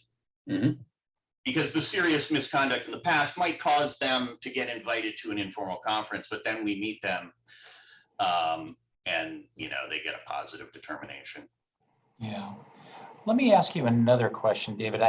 We have other things to do today, but so what we'd like, we're trying to create a sandbox which would let folks do things that would be hopefully creative, et cetera, moving fast as part of that process. Is there, if we wanted to do some sort of moral turpitude check, could we make it faster? I mean, 180 days for the basic one is like a showstopper, frankly, but is there something we could put in play that would make that 2 weeks or 6 weeks? I mean, what would be required to go faster? You know, applicants ask us that question every day. Yeah. But what we can say to them, but they usually waited until the end of their last year to file their application. So no. Yeah. I wish Tara Clark was here to address this. This is sort of a high level question. You know, I mean, not to be glib, but we wouldn't be doing it the way we were doing it unless we thought we had to be doing it that way to be effective. You know, I'm trying to think sort of on a big level, what would make the process quicker? I mean, for one thing, of course, the number of applicants. I mean, we're looking at everybody who's going to become an attorney in California. And then, by the way, also the provisional licensing program added people, although, you know, during a certain period of time. But, you know, presumably your group would not be reviewing quantity. That alone is going to cut back. And I don't know, Vincent, if you have anything to add in terms of ways to save chunks of time. I don't have anything to add to what you said, but I think a lot of it has to do with just how prepared the applicants are when they're filing the application, whether they gather all the documentations ahead of time and also, you know, read the application carefully and provide everything from the get-go, you know, so they know that we don't have to go back to them and say, hey, you're missing this piece of information.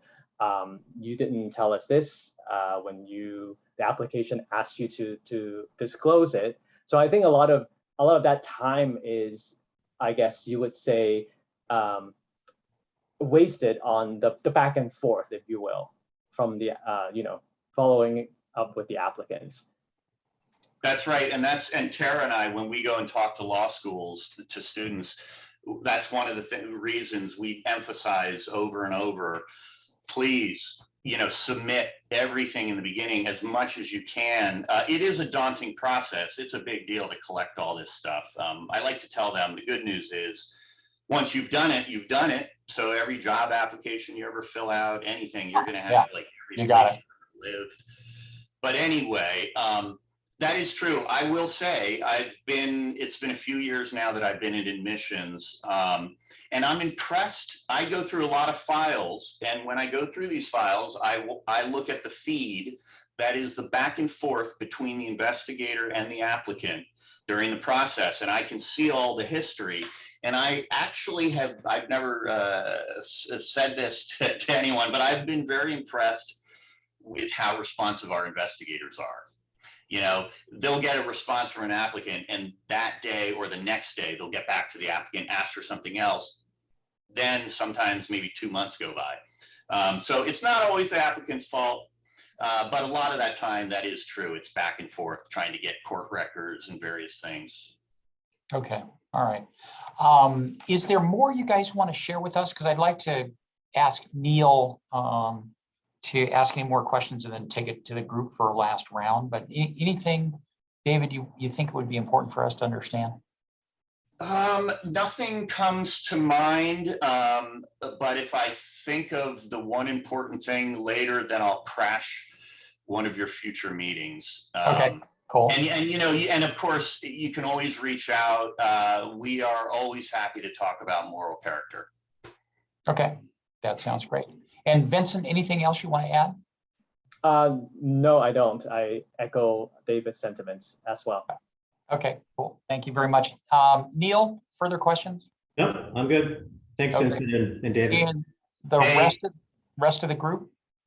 Hold, David and Vincent, hang on a bit. Justice Tucker, anybody else? All right. Thanks, guys. You've been very, very helpful. We very much appreciate it. Thank you. Hey, I apologize for the technical difficulties, but I hope we were able to provide some useful information. It's really interesting what you all are doing here. And Neil, it's always good to see you in another meeting. I'll see you all another time. Have a good day. Super. Thank you both. Thank you. Thank you. And just want to say again, thank you for having us. And it's been great talking with you guys. Have a great weekend. Thank you. So let's turn to, we do have a memo that Neil and I prepared just on what we'd learned from actually these guys from the public sources and like that. And then we also got some lowdown from both Utah and Arizona. So Neil, can you tee up at least at a high level what we learned and then some of the potential options that we thought this group should think about? Sure. So in terms of how the folks in Arizona vis-a-vis their ABS committee, in terms of how they screen their applicants, I'll just quickly go over that. They rely on heavily on a disclosure process where they ask a whole series of potentially disqualifying questions, pretty much very much akin to the moral character questions that you see asked in the sample application form that's attached here. So they ask a series of questions, and also the committee staff has to run a background check and also has the option of running a credit check. And of course, if any answers to these questions or anything that comes out of these checks, the committee is also authorized to ask the applicant for more information. And just to back up a bit, when I say applicant, so this includes the owner and basically anybody defined as an authorized person, which would include owners, significant owners, the compliance lawyer, and the third category is escaping me. But it's similar to our application that we've adopted recently because we basically included a lot of the same questions and even the same definition of authorized person, at least for now, that we took from the Arizona application. But that's how the Arizona ABS staff committee screens its applicants. They don't do they don't send to their bar a full moral character review process. Now, Utah seems to take a different approach and seems to identify non-lawyer involvement as a higher risk. And it sounds like that staff there does at least take some basic information in. It's not clear, right, Tom, whether they actually run a criminal background check or do a credit check? Wasn't clear to me. They did say an online investigation. Yeah, it was online, and obviously that can, a good investigator can find pretty much anything online from my perspective, but they didn't tell me that. But. Yeah, the Utah Sandbox says that obviously someone with a felony conviction being involved associates that with a higher risk in terms of letting this person into the sandbox. My understanding is they don't actually ban folks with a felony criminal record. And then the only ban are disbarred or suspended lawyers, that they are banned from entering the Utah Sandbox. So in looking on all this, And thanks to Micah's helpful memo from back in July, where she put forth the main categories and areas of review that should be required for applicants. What I noticed is that there were some questions related to financial responsibility, drug or alcohol abuse, and abuse of the legal process that weren't part of the Arizona application questions that we had imported into our application. So you'll see there on pages 5 through 6 some proposed questions that we've decided asking the group about whether or not they think it'd be a good idea to add these questions. These questions probe into these areas, and they're sort of also tweaked from what you see in our moral character application. So I guess that's the first proposal that we have. Okay. Let me ask just a couple of questions, just to surface a couple of things. So we've kind of touched on this in other meetings.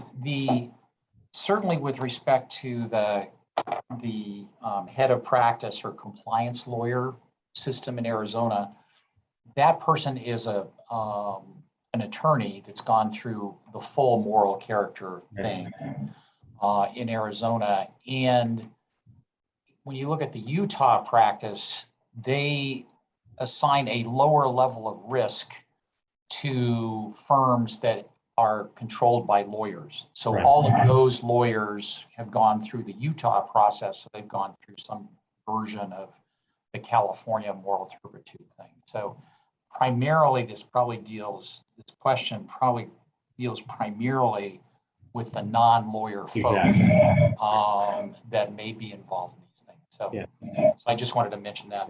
So, okay, so maybe you can tee up Neil, the big at a high level. So the first one is we could add some questions that we missed before from Arizona. That's one.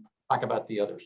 Yeah. So these questions, the first question you'll see there is just sort of asking questions relevant, or asking a question relevant to abuse of the legal process, including the second question, the unauthorized practice of law. And then the next question about unpaid or debts goes to financial responsibility, and so does the next question. And of course, the last question would be just sort of an omnibus question at the end, that if the applicant has answered yes to any of the above questions. When I say any of the above questions, I'm also including the questions that we previously adopted from the Arizona application that are the sort of potentially disqualifying questions. That there'd be a final question asking, hey, was if you answered yes to any of these potentially disqualifying points, was the conduct related to any substance abuse? So that's that part of it. Okay, so there's the add questions to what we already got option. That's one. What's 2 and following? So 2, I don't know if we wanted to deal with this first, but I'll be happy to go into the proposals. The second proposal is what are our actual options for screening applicants into the sandbox? And when I say applicants, I mean folks that fall, I guess, under the definition of authorized persons that we have imported from Arizona, at least for now. And so, I get an authorized person is going to be an owner, a significant owner. It's going to be a compliance lawyer to the extent that we are going to be using that terminology, and then someone who has decision-making authority. And you'll see in footnote 6 of the memo, footnotes 5 and 6, I define those things as they're defined in the Arizona ABS materials. So here are the 3 options. So you'll see in the initial introduction to proposal number 2, sort of the balancing of certain interests. That of course, if we do a full moral character review, then we get a lot of information that the staff and the regulatory body can use in terms of determining the entire application. And with the negative of that, well, here's a process that can take up to 6 months. It has additional costs. Who's going to bear the costs? And also the question of who's going to conduct the investigation. Will it be the staff of the regulatory body, or will it be the state bar? And if so, how is that going to be funded?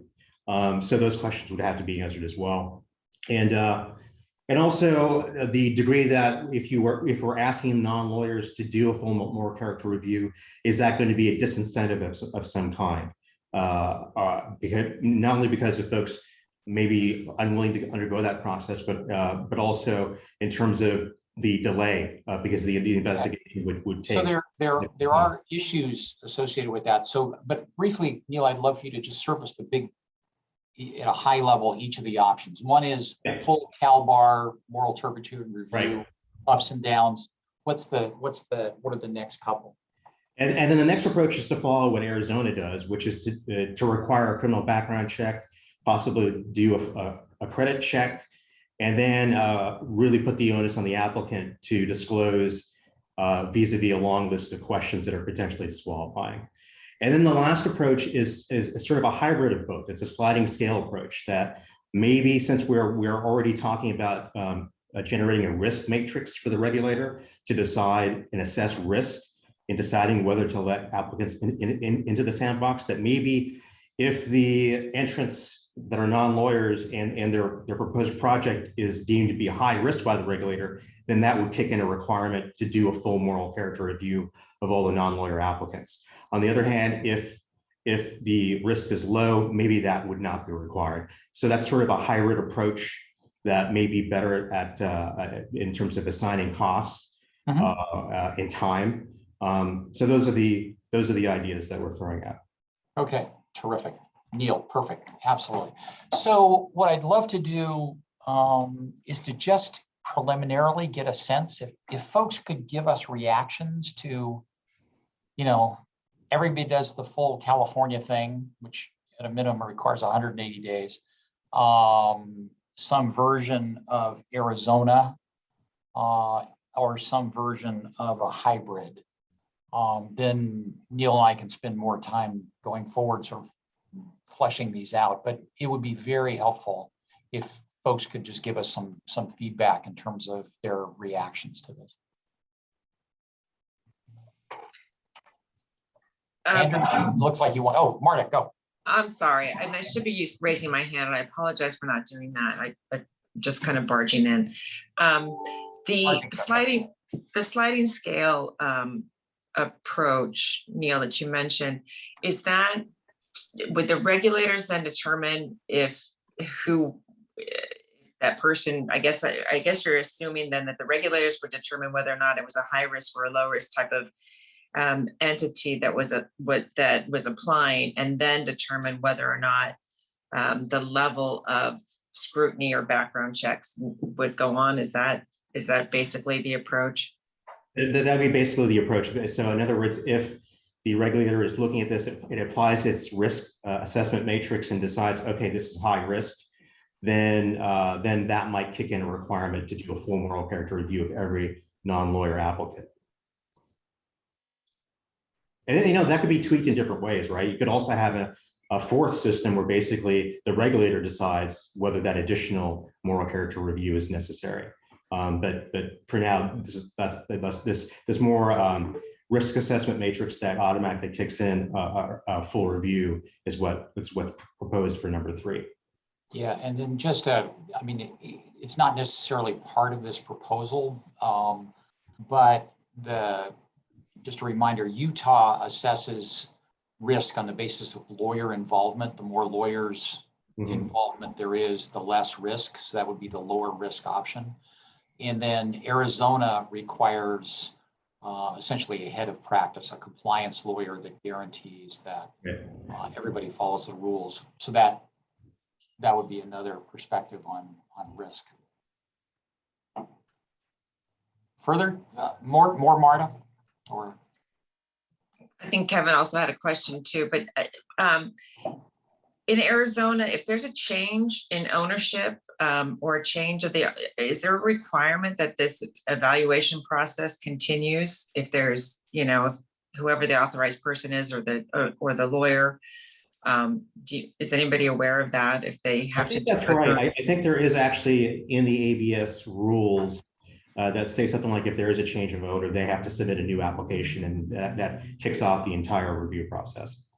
Okay. And then I see Becky, and then I think I see Kevin. Becky, do you want to go next? Kevin's ahead of me. Oh, Kevin. No, please, I defer. Okay. After you, Becky, you're up. Gaston. So I'm going to do this terribly annoying thing of having been away and then asking a question that probably has been answered. But you were talking about the issue that I had a question about. So for option 3, I see there's like 2 kinds of risk, right? There's the risk of the service itself. And so Utah guesses at the risk of the service itself by saying, how much are lawyers involved in this thing? How close are they to what's being provided? You could think about other ways of measuring the risk of the service itself, like what are the stakes for the client? So loss of my liberty, loss of my livelihood, loss of my residence, those are higher stakes than my toaster is broken or something like that. So, you know, there's different ways of thinking about the risk of the service. Then there's the risk of I'll just say the creepy people running the organization. And I'm kind of curious about why we would be more or less concerned about creepiness depending on the risk to the client of the service itself. Like, do we care more if creepy people who are not lawyers are providing immigration services than if creepy people who are lawyers are providing consumer law, right? I mean, could you tell me sort of how you're thinking about that went? Neil, go for it. Yeah, again, I'm not really endorsing any particular option or proposal. It was just ideas that that Tom and I were putting together. But I'd say my answer to you, Becky, is that if you're dealing with a situation where you have people applying to a sandbox and they're considering costs and considering what's involved, if an effort looks like it's going to be very high risk in terms of maybe the criticality of the legal issue or in terms of non-lawyer ownership. So it's hard to talk about because we haven't really assessed or come up with a risk matrix, but at least from what I was thinking, that I would think that non-lawyer ownership or the criticality of the legal issue, right, would be possibly putting that applicant into a higher risk category. And therefore, we want to be absolutely sure that that the regulator gets as much information as possible in that instance. And therefore, we're going to require all the non-lawyers to be, sorry, my phone is, all non-lawyers to be screened for full moral character. Okay. And then shall we, was that responsive, Becky? Because I'm going to go to Kevin otherwise. Kevin, go. The wrong button. Yes, that was response. Thank you. Thank you. Okay, no worries. Kevin, go. Okay, I'm kind of finding the hybrid approach to be somewhat attractive, but I can't really buy into it until I get a better sense of your matrix and what you're going to consider, because just non-lawyer or lawyer being involved in and of itself doesn't do it for me as reducing the risk. I'm going to be more concerned about the non-lawyer control of the entity that is providing the legal services. And this goes back to the issue that some of my former students had with the loan modification fiasco that we had back in the late aughts and early teens of this century, where some of my students got roped into, and I say it's rope, they thought it was okay till they called me and asked me about it, that they were roped in and they were pretty much under the direction of non-lawyers as to what they were doing. And they were all able to exit very quickly and get out of what they had been doing. So to me, that would be a very high risk situation. I would also consider, what is the experience of the lawyer? I mean, is this someone who's out of law school a few months, who's being brought in to assist non-lawyers in providing legal services to be sort of a figurehead? Or is this someone who actually has experience and so forth? So I think the hybrid approach can be sound, but it's really, I often state this, I probably say it too often, the devil's going to be in the details. So what is the matrix? What are you actually going to be looking at to make that Mhm. determination of risk? That makes sense to me. Other comments? Okay, guys. I need reactions. How about Micah? Do you have any initial reactions to this one way or t'other?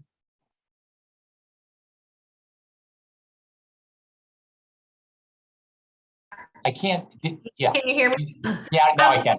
Go for it. Sorry, it took me a second. I'm using a tablet, and so it's not as responsive as a computer.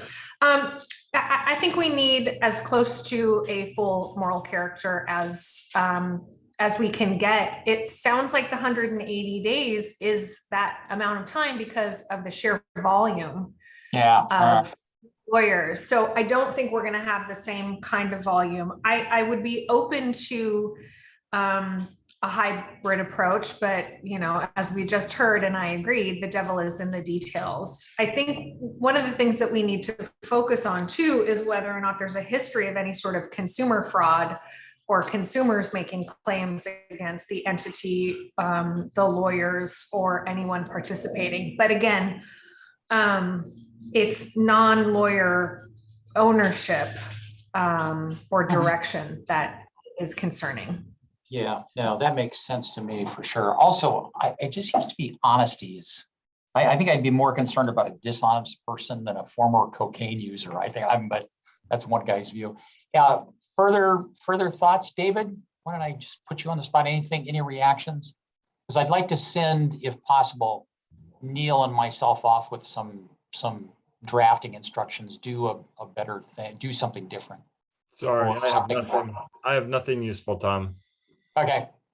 All right. Randy, I've got your hand up. And Marta, did you re-raise your hand? I did. Okay. All right. Randy and then Marta. So I just wanted to note that the paraprofessional group is recommending a moral character process for their project, fingerprinting background check equivalent to the attorney requirements. Moral character generally mirroring what is required of attorneys, and that has a certain appeal. But I was also attracted to the sliding scale concept. And I'm wondering if the sliding scale concept might be used as a tool for determining sort of a tentative position on an applicant in order to shorten the time for that applicant to begin developing their participation in the sandbox. And so it could be that this sliding scale would suggest that applicant A is likely to be okay by the end of a full-blown process, and we can give them sort of a tentative view, and they can do whatever they want during that tentative period, as opposed to just waiting. Am I in or am I out? Toggle switch, in or out, up or down. Yeah. Versus applicant B, who, after we apply sort of the sliding scale approach, we determine, well, this one, we really need to do the full-blown thing. We're not sure about this. The criticality, the stakes for the clients based on the delivery system, and sort of the sketchiness in terms of the applicants themselves. And so we might not give those folks the tentative, and they might have to wait. But I can see somehow combining those two approaches to address sort of the practical concern of the sandbox, which is we're not admitting someone to be a licensee forever. We're admitting them to do something for 3, 5, 7 years. And they need to get their project rolling if we're going to get any good data out of it. And so I was just going to raise that you point. might be able to think about in those terms as well, in terms of combining what you have as separate options. Yeah, the memo mentions the fact that basically, unlike admission into the bar, which is a lifetime membership, or even same thing with the paraprofessional, it's a lifetime membership, right? That full moral character review seems very proper there. Here, we're not even sure yet about the duration of these entrants into the sandbox, and how long they're going to be in. It's going to be a limited duration. Yeah, that sounds good. Marta, and then Becky, did you have your hand up again, or? I do. Okay, Marta, and then Becky. Very briefly, I'm in favor of as close to, if not full-blown, moral character evaluation. And and Neil, I saw on your memo, this is just very quickly, a question being asked if the applicant has ever been determined to be a vexatious litigant. I think that's an interesting question. Having brought several of those motions during my career, and I know that the standards vary from jurisdiction to jurisdiction. They're often difficult to have that determination made when in my view, the person was. I would perhaps consider having questions about asking how many lawsuits have you filed as an improper, but just diving down just a little bit deeper into that area. And that's my only comment. Okay. Okay, sounds good. And then Becky? I just want to, I know that when I at least am considering doing something completely bizarre and new, I want to hold on to things that are familiar to me and use tools that I already know how to use. And the moral character and fitness assessment of the bar, I think, falls into that category. But I just want to raise the point from, I submitted a really brief summary of the most on-point research article, but there's also a lot of research about who gets disciplined and why. And there really isn't any evidence that these burdensome, time-consuming assessment processes are very good at figuring out who's going to be bad in the future. And so then my question would be, if this is an ineffective, expensive act that sort of pushes against the mission of the sandbox, why would we do it? Why wouldn't we think of something else? Okay. Further thoughts? I had my hand. Micah, go. No, that's okay. I think if folks are going to go in the direction of the sliding scale idea, it's important that the process and the analysis be exactly the same. The way you saw in the moral character was kind of there were, on the PowerPoint, he showed us different boxes and kind of how things go through the process. You can have a different outcome or need to go to a further step, but the system itself needs to be the same and applied the exact same way to every candidate, in my opinion. Okay. So I would like to get us back to Becky and her, where we started the day. So let me suggest a couple of things to think about here. The first one is, I think thanks to Neil's good work, there's some additional questions which strikes me as kind of good to ask. So I'd love to get folks' gestalt sense of whether we want to add those questions. The other impression I have is that I think we want to at least think about potentially a hybrid. So I would suggest to the group that we send Neil and myself back to the drawing board to try and meet, in some useful way, Randy's idea, Kevin's idea, Micah's idea about a hybrid, but it's got to be a really good hybrid. So, but are those two impressions close to the mark? So I can send Neil and myself off with some instructions. I think Toby and Kevin had their hands raised. Oh yeah, I'm sorry, Toby, go. I just had a couple of thoughts. One is that it seems to me that as we look at these things, one of the issues that might affect this is what rules is the applicant attempting to modify. So if it's a question of how the referral system works, that might be less dangerous, if you will, than if it's law firm ownership. So there may be some measure there. The other thing I thought of was, to the extent that you say the more lawyer involvement there is, the less risk, the Utah model, to some extent that biases the results of the process by saying, if you can get a lawyer, the more you can get lawyers involved, then that would mitigate against those potential applicants who don't have lawyers involved, who have lawyers minimally involved, who might in fact be the ones we really want to encourage. So take it either way. Yeah, no, points well taken. I mean, both Utah and Arizona do skew that way to the extent there is a skew, but Yeah. that point's well taken. Okay, great. Anybody else or any Kevin? objections to me Kevin had a instructing comment. myself and my colleague Neil to go do a little Kevin? work? Yeah, I don't have any objections to what you proposed. I just want to make one last point that Please. doesn't go into the details, but however you might draft this, I'm just looking for, just please make a note. This has to be communicated to the public and to our legal profession, to members of the bar, very explicitly to explain what's being done, because we should all be concerned hearing that there is going to be a full moral character review for paraprofessionals. We're sort of the sister group of the paraprofessional working group, or we're first cousins or whatever.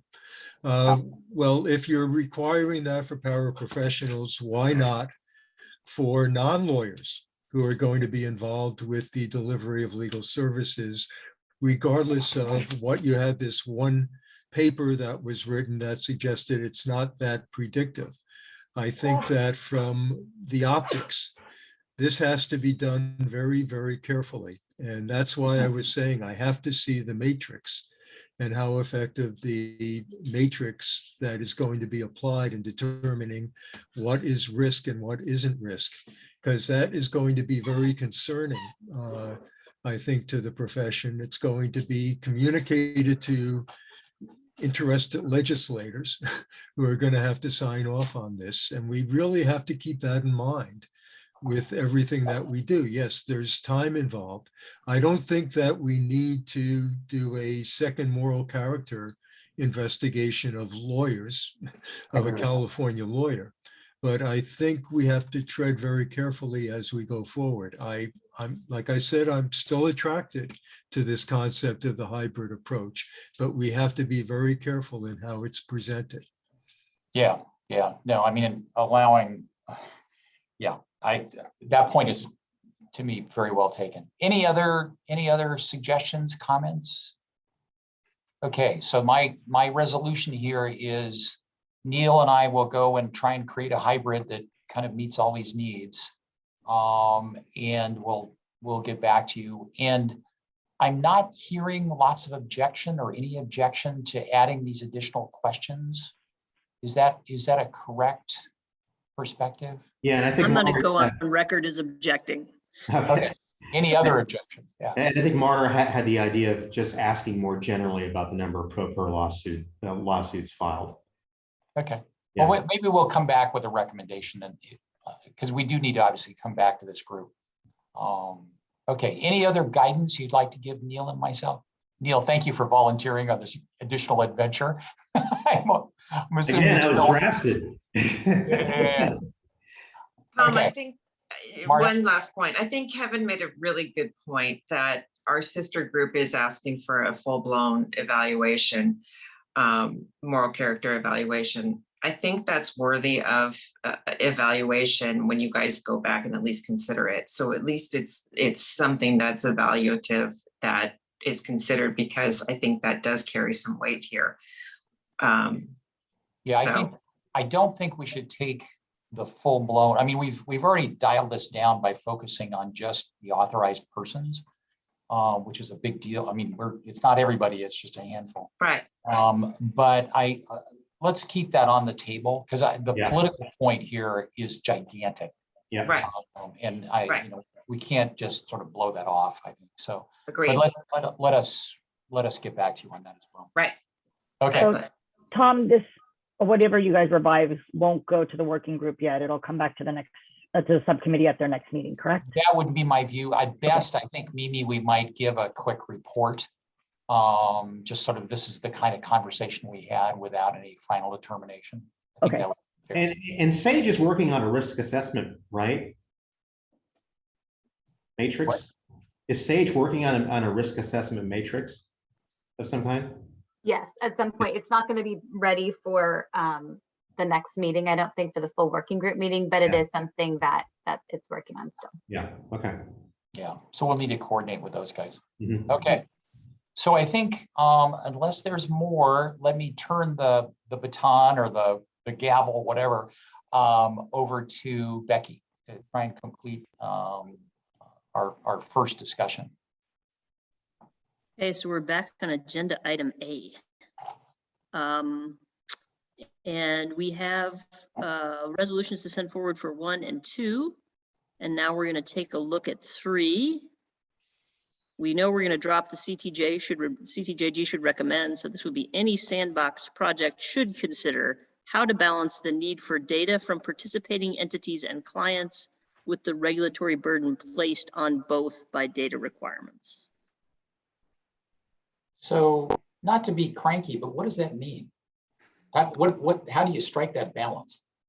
How do you strike that balance? You think about the bare minimum of information that you need to be the regulator. Right. Rather than all of the information you might want with your curiosity about the world.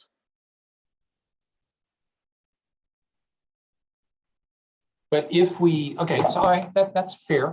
But I mean, one of the outputs here, which we've just agreed to, is we need evidence. How does the need for evidence is something that's appropriate and necessary from your perspective, right? Well, let me That's give you included. an example that might help illustrate this.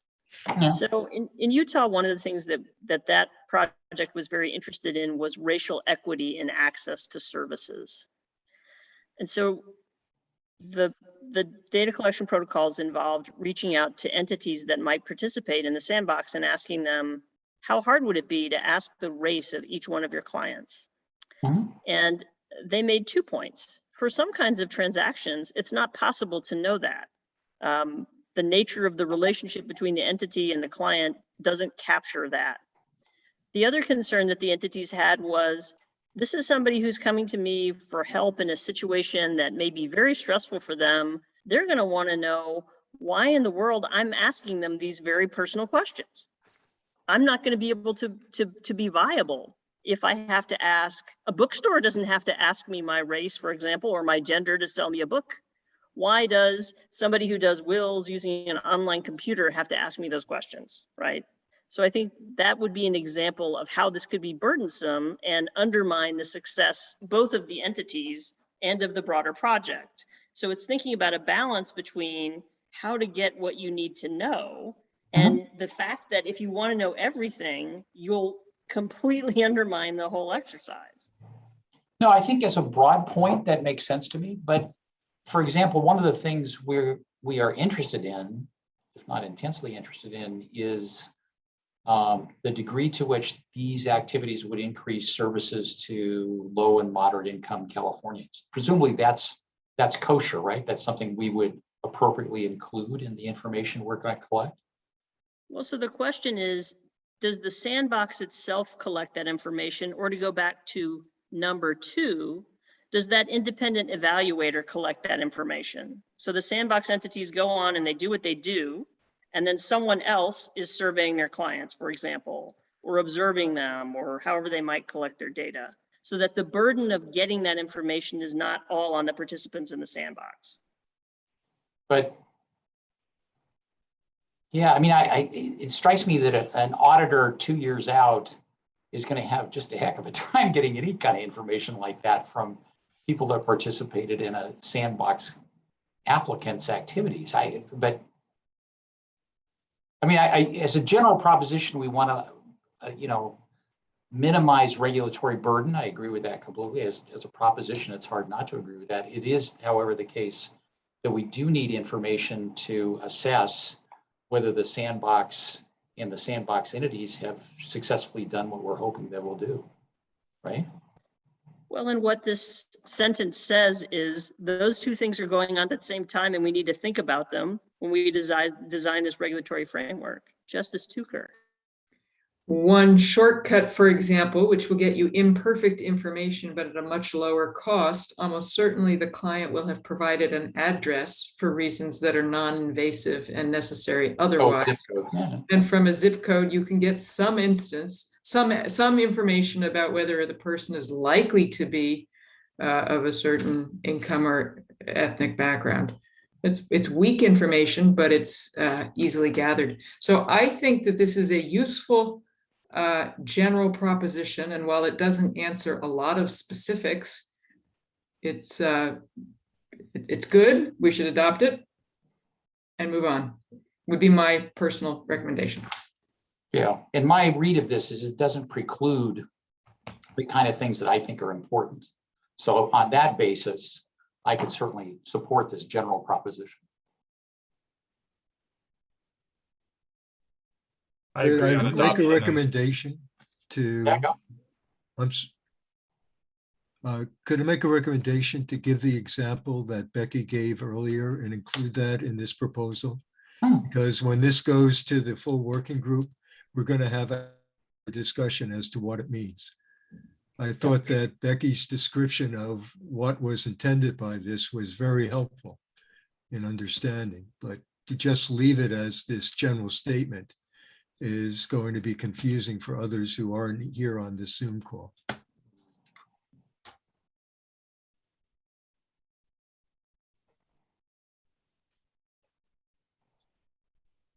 Okay, are people all right with moving this?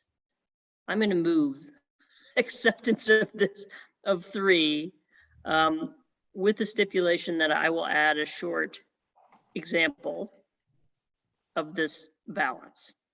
Second, Tom, you seconded it? Toby. Toby did. Toby, okay, sorry. Couldn't tell from just that one word. All right.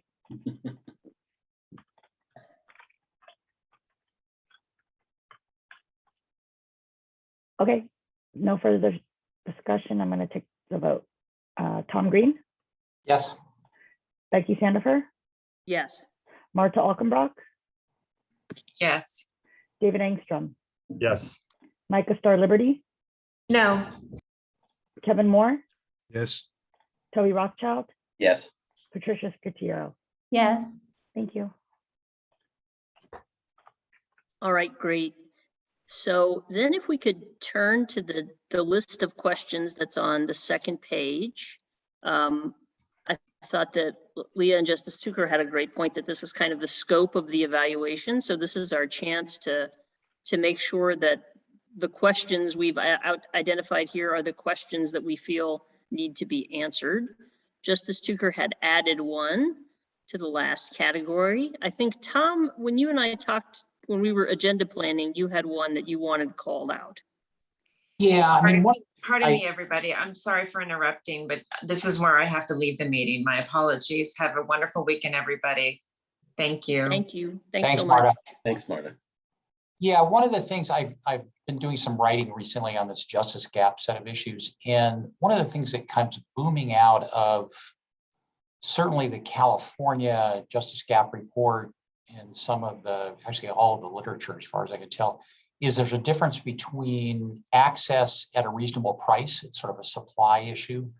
And the other side of it is a demand issue, which is people knowing that they should go out and look for a lawyer because they could be, or look for legal services of some kind, because it would be helpful. So some version of, are we closing the knowledge gap with respect to any of these activities?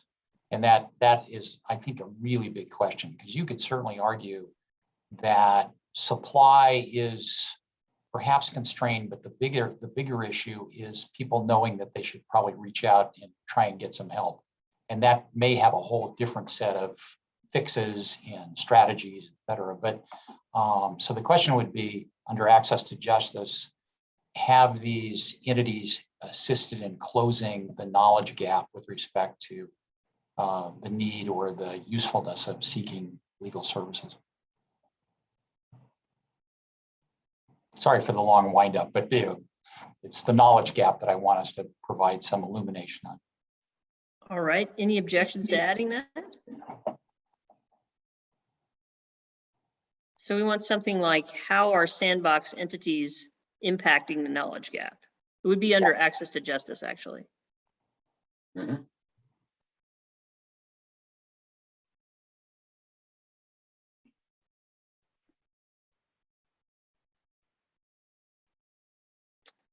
And folks who don't want to use impact as a verb can suggest a different verb. Yeah, it's the justice knowledge gap. It's the knowledge gap, not just the gap.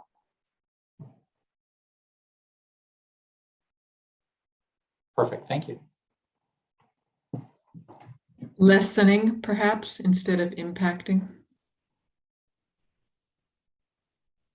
And then you just probably take out the how at the beginning. Are sandbox entities lessening the justice knowledge gap? Wouldn't we take out justice so that it's just lessening the knowledge gap? Yeah, I mean, well, yeah, that'd work. How about reducing instead of lessening? Sure.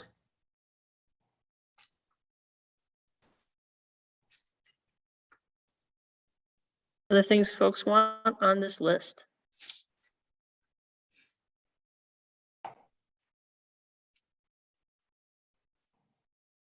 It's the benefit of Friday afternoon. It breeds consensus. Yeah, for sure. We should start our discussions at 3:30 every time. So we've now talked about this being the content of 2. Do we feel like we could say to the full group, this is what we think the content of 2 should be? This is what we think the questions that evaluation should answer should be?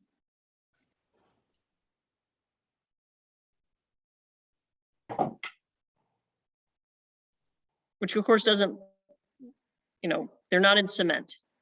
I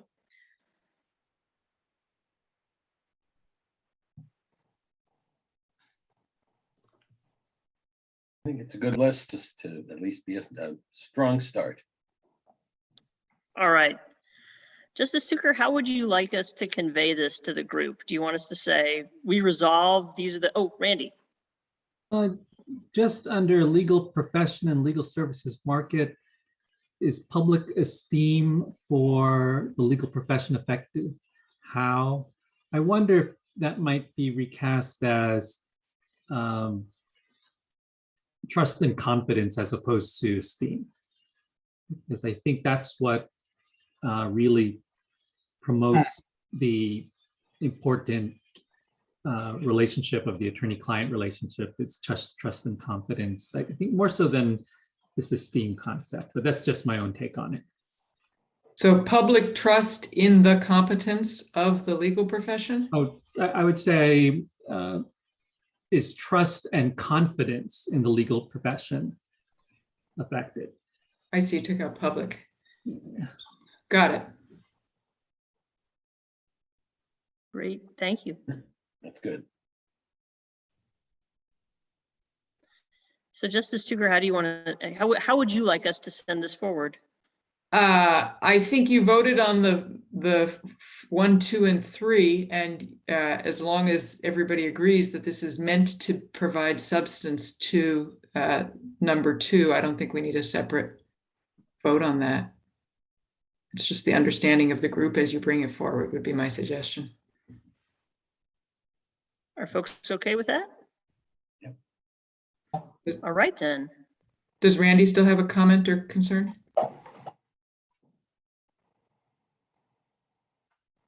Randy, your hand is up, but we raised. can't hear you. Oh, no, sorry, that's just a vestige. I will take it down. All right, we have completed item A.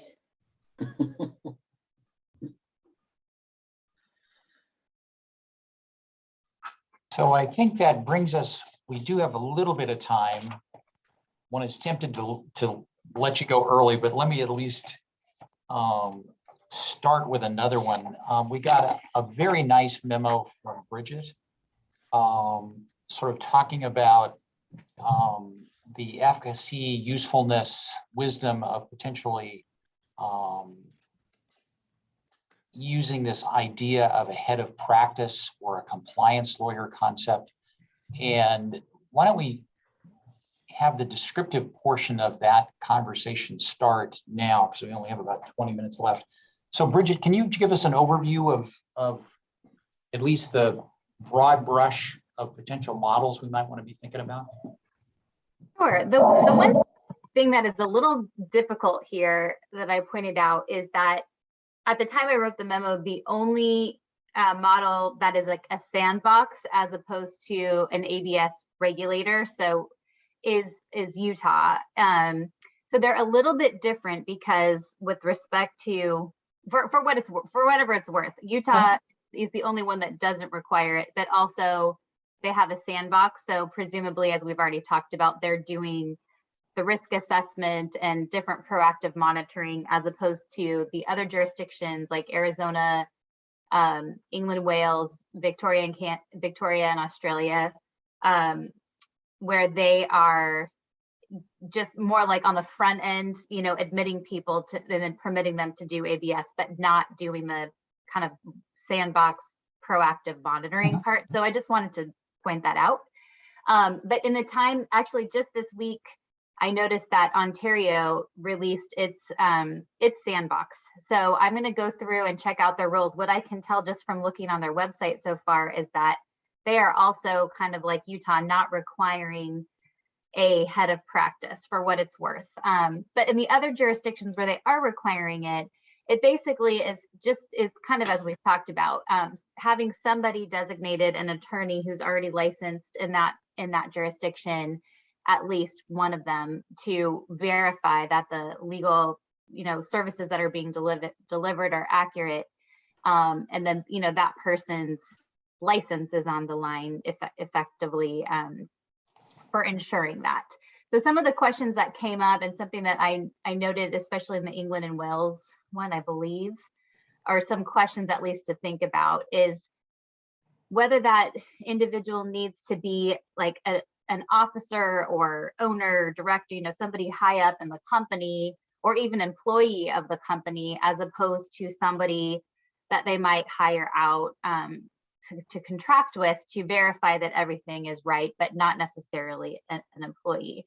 And one of the reasons that came up, and I think we've talked about this at the full working group, I believe Toby was making this point, or at least saying, based on what you were, your organization, Toby, that maybe even legal services organizations could lend some expertise to nonprofits that might be applying or things like that, because you don't want it to end up being a barrier for people to apply. I think maybe Sasha was saying that might be problematic, like for her organization, to find somebody on staff or have a lawyer who is sufficiently high up and paid in the company to be able to certify the head of practice. So it's just some of the things to consider, and then this kind of ties into some of the things that we were talking about before with the moral character earlier. One of the questions I had, actually, if you scroll down a little bit, maybe to the third page, the questions to consider. Yeah.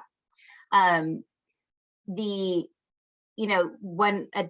way to handle it too, and I think this is how Utah, and I think probably the way Ontario is going to handle it too, is just based on the risk assessment, and the level of attorney involvement. If you have attorneys who have already gone through the moral character and everything, they're the ones in charge of everything already as owners, maybe you don't need this additional layer, but if you don't, then you could require the layer. So kind of also have this determination made depending on the risk and the different service models that are being offered.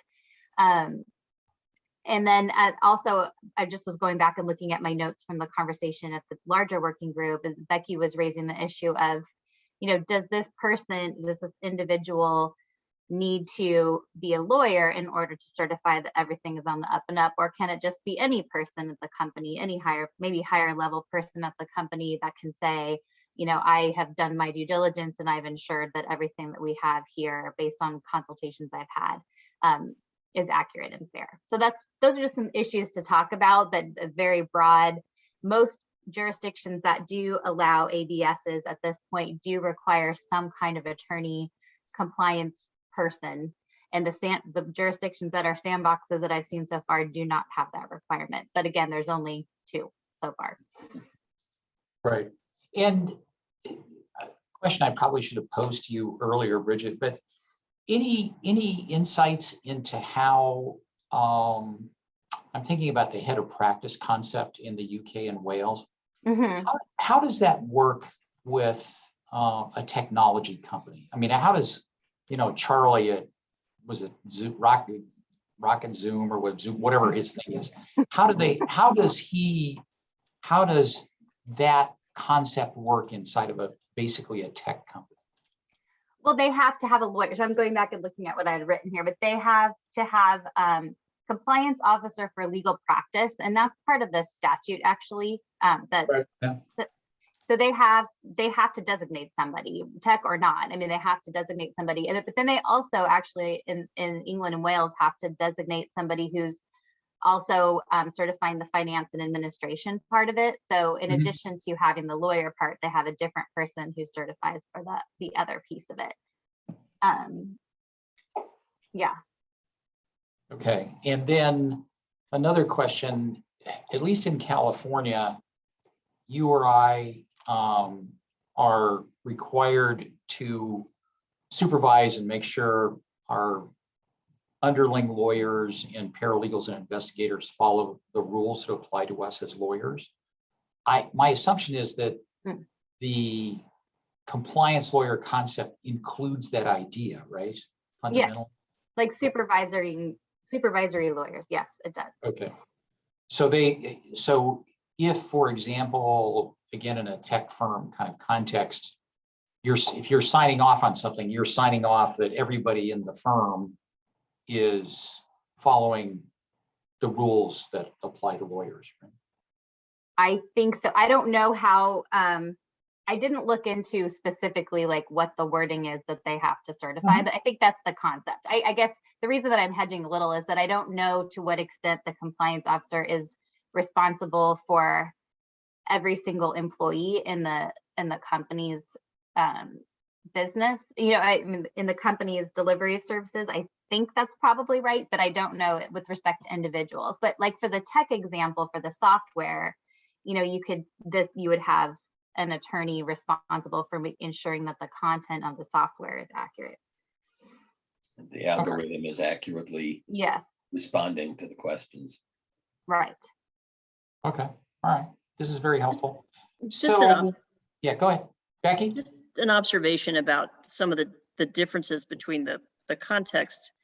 So if you're an ABS in England and Wales, the supervisory responsibilities of that head of practice are not the same as a lawyer in an American legal services providing organization, because non-lawyers can already participate in the limited practice of law independently, right? So you're not saying when you're that person that it's like your paralegals here.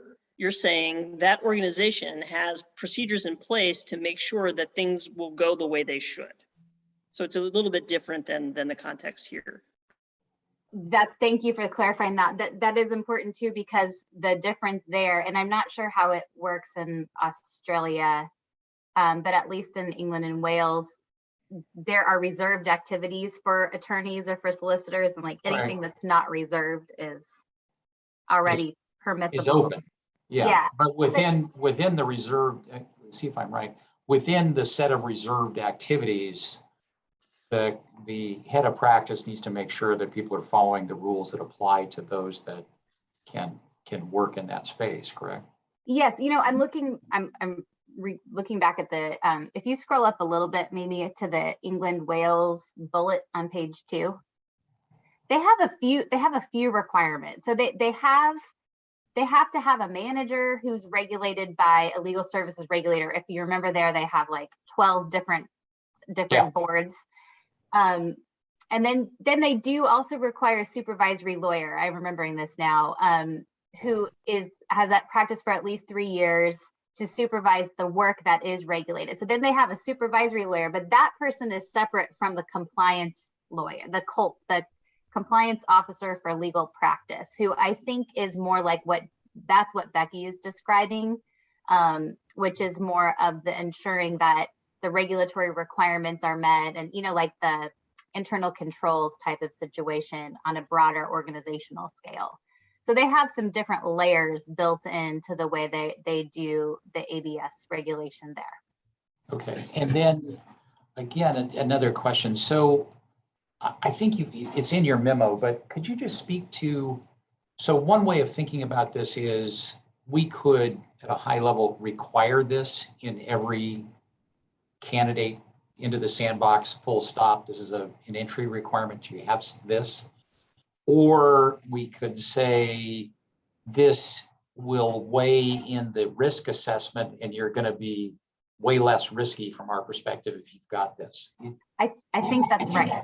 Can you Yeah. speak to what the pluses and minuses of both of those might be? Well, just from what I've been reading and from what I've been hearing from people commenting from last time, and is that I think the minus could be if we're trying to encourage people who are not already delivering legal services, innovators, or I'm thinking really for people that we're trying to target, even, you know, the nonprofit sector, thinking about what Stacy was talking about, right? Like she was saying, without her law student group that was kind of shepherding the application along on behalf of Holy Cross Ministries, like they probably wouldn't have even gotten the application together, you know? So to have like my understanding is the more you have these types of requirements on the front end for entry, then the downside is that it could deter people from trying to apply, particularly groups that we are trying to encourage to apply on the front end. So that is the downside. I mean, obviously the upside is it can work to ensure that the legal information is accurate, but whether I think the question here for the group is really, can you do that, or how can you do that in a way that is the least likely to deter people from entering to begin with, I guess, is trying to find this balance of ensuring that all of the information is correct, of course, that the public is adequately protected without making it so overly burdensome that you're going to limit the number of entrants. Yeah. What, okay, so let's open this up. So at least conceptually, there's I'd love to hear folks, because I don't think we're going to get to any kind of consensus today. I'm surprised.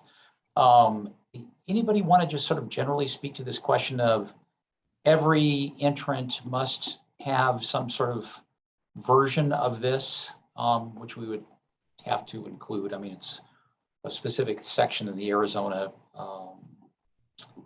order with respect to this whole thing, but apply to everybody or use it as a way of assessing risk. Anybody have any thoughts on that one way or the other? Have we so wiped you guys out? Nobody is speaking on this question? Okay, I'll talk. My Okay. preference is probably that every entity have one, but I'm also willing to fall back on using it as an important factor in assessing risk. And I think the risk goes way up if there is no lawyer involved. And I'll tell you why I am somewhat concerned about this. If we go along with the memorandum recommendations that David was the lead author on, talking about how to make assessments as to entrance requirements. I had a real problem with that. If you don't have a lawyer who's at least responsible to ensure that the conduct of the non-lawyers conforms to the rules of professional conduct and the applicable statutes in California, then I think the risk is enormous unless in those circumstances we impose those regulations on the non-lawyers just as if they were lawyers. But then where do you go from there? So I'm leaning now more toward the requirement that you have a lawyer has to be associated with each entity, unless someone can come up with a good explanation of how we can do the fallback where there is no lawyer involved. Yeah. Okay, that's useful. I mean, I think this also helps Neil and I on that hybrid model, I think. Any other commentary? Actually, to you, Bridget, do you have a perspective on this one way or the other? I mean, you've been wrestling with this perhaps more than the rest. Yeah, I do. I mean, I think I guess my perspective is I agree with you, Kevin. I do think having a lawyer associated at some step of the game is important to verify the well, I guess there's a couple different questions, right? Because if you want to verify like the subject matter of your delivery, that is accurate legal advice, that's one thing. I think where it becomes more difficult is whether and to what extent somebody needs to have an attorney on staff. Because I do worry that could get burdensome, particularly on nonprofits who we want to encourage to join this to begin with. And that's where I'm struggling. So I like the idea of the risk assessment. And I do think just kind of based on my analysis, I've been really diving into the different entities that Utah has certified and what they're doing with that and their authorization orders, which I think is really instructive because they'll say high risk if it's like there's one group that is non-lawyers mostly delivering the services and they are assessed as a high risk. But then if you look at the authorization order, they're extremely limited in what they can do and the subject matter for what they can provide, what they have to comply with. And then presumably the regulator is on a very regular basis looking at and assessing what they're doing. So if you're thinking about it from a public protection standpoint, I do think having the risk matrix and the risk assessment model can help with that. But, that's why I think we do want to recommend something where you can assess it on a case-by-case basis, depending on what's happening. That makes sense. Yeah, That's thoughtful. yeah. And Tom, the other thing, I know Randy has had his hand up for a Yeah, I know. while. Randy's up next, but go Okay, ahead. Yep. if I could just quickly respond to what Bridget said. One other factor I thought of as Bridget was talking is if the services are being delivered through some technological means through a computer program, then there might be less need for a lawyer to be involved throughout the delivery once the effectiveness of that program has been assessed. That's just what I wanted to add. Yes, there is distinguishing between software providers and human providers might be important in this analysis. Okay, so let me probe that just a little bit. So if it's just a straight tech delivery, here's the answer to your question, then we might not need to have people comply with all the rules. I mean, that's kind of like, okay, what do you think? Is that what you're thinking, or? Well, if they're only providing legal services through a software on the web, and it's been assessed after about 6 months or a year that the program is effective in providing these particular services, which in all likelihood would be limited legal services, then is it really necessary to have a lawyer on staff at that point? Yeah, I think the question is the lawyer on staff versus whether they have to comply with the rule. I think still complying with the rules probably still be on the table, but it's just whether they have to have someone on staff to verify that. Okay, and then thank you for your patience, Randy. You're up. And sorry for the delay. I think you're going to get the last word because we got 3 minutes left. Well, I see Justice Tucker's hand up, so I'm going to defer. Oh, I'm so sorry. Have the last Randy, and then Justice. Okay. No, please go ahead. If there's time left, then I'll jump in, but I'd rather let you go. Justice Tucker, please. Okay, I was noticing that it seems like we've got two different kinds of responsibilities, and I think one has to be filled by a lawyer and one has to be filled by, I'll call the person an executive or a manager at the company, but they don't have to be the same person. They might be or they might not. And I'm talking only about entities where the legal services are not provided by lawyers, because I agree with the comment that I think Bridget made earlier that where legal services are provided by lawyers, I don't know that we have to have a one person responsible because we already have enough responsibility through our state bar rules. But where legal services are provided by non-lawyers, it seems to me we do need to have a lawyer who has a twofold job. One is to make sure that the procedures and policies that the entity puts in place are consistent with the requirements of the sandbox and the rules about how legal services are provided. So for example, a lawyer knows what attorney-client privilege means. We've said attorney-client privilege and other rules that are sort of lawyer specific are going to apply to this non-lawyer entity. So we need a lawyer to make sure that the policies and procedures of the entity are going to we're going to protect the attorney-client privilege. So I'm going to call those sort of the procedural responsibilities of the legal service providers in the entity. But then there are also the substantive ones. We're going to want to make sure that a lawyer is looking at the policies and procedures to make sure that they appropriately take account of whatever the law is in the area that the service is being provided by these non-lawyers. Basically, this is a lawyer who is reviewing the software in the first instance, reviewing the scripts that the social workers use, available on call to alert everybody that, hey, the law's just radically changed. You need to revisit your procedures and policies. I don't think the lawyer with these two responsibilities has to be on staff. I think the person could be really any kind of consultant.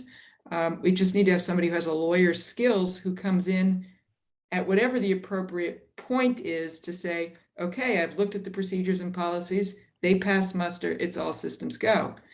But if that lawyer who is taking responsibility of that kind isn't an executive or a manager at the business, it seems like we have to have an executive or manager at the business who is basically on the hook for making sure that the business in practice sticks with the policies and procedures that the lawyer has signed off on. Because if the lawyer is just a consultant and came in April 1st and then disappears till next April 1st, we want an executive to make sure that this wasn't just all, papering in a drawer, but is actually how business is run. Yeah, I think that's a great distinction. That's huge. Because you can't just, just as a management question, you just can't. It's like issuing an order and they're walking out of the room and watching the kids play. You just can't do that. But you could have a domestic violence shelter where the executive director of the shelter, who is not a lawyer, fills the second role and hires a lawyer to come in on a consulting basis and fill the first role. Right. But presumably, or would it be the case from your perspective that the lawyer would need to stay in touch with yes, it would have to be a person to make sure that it would have to be a continuing relationship, because that lawyer would be responsible for making sure if there's a change in the law that he or she conveys that to the entity, and also be on call if the entity says, we think we may have a problem, but we want you to tell us that, that wasn't envisioned when we first set up our rules of the road. So it does have to be a continuing relationship, but I don't see why it couldn't be a consulting part-time type of relationship as opposed to a executive manager type. Okay, thank you. That's very helpful. Randy, a minute. Go fast. I can just save my comments for next time. It's fine, because we're going to talk about this again. That's all fine. Right. Bridget, thank you very much for a great memo and very thoughtful. And thanks, Randy. Thanks, Neil. You were a brick in terms of putting together our memo. So, and Becky, huge day. Thanks all. Thank you. Bye, everybody. Have a nice weekend. Bye. Bye. Bye all.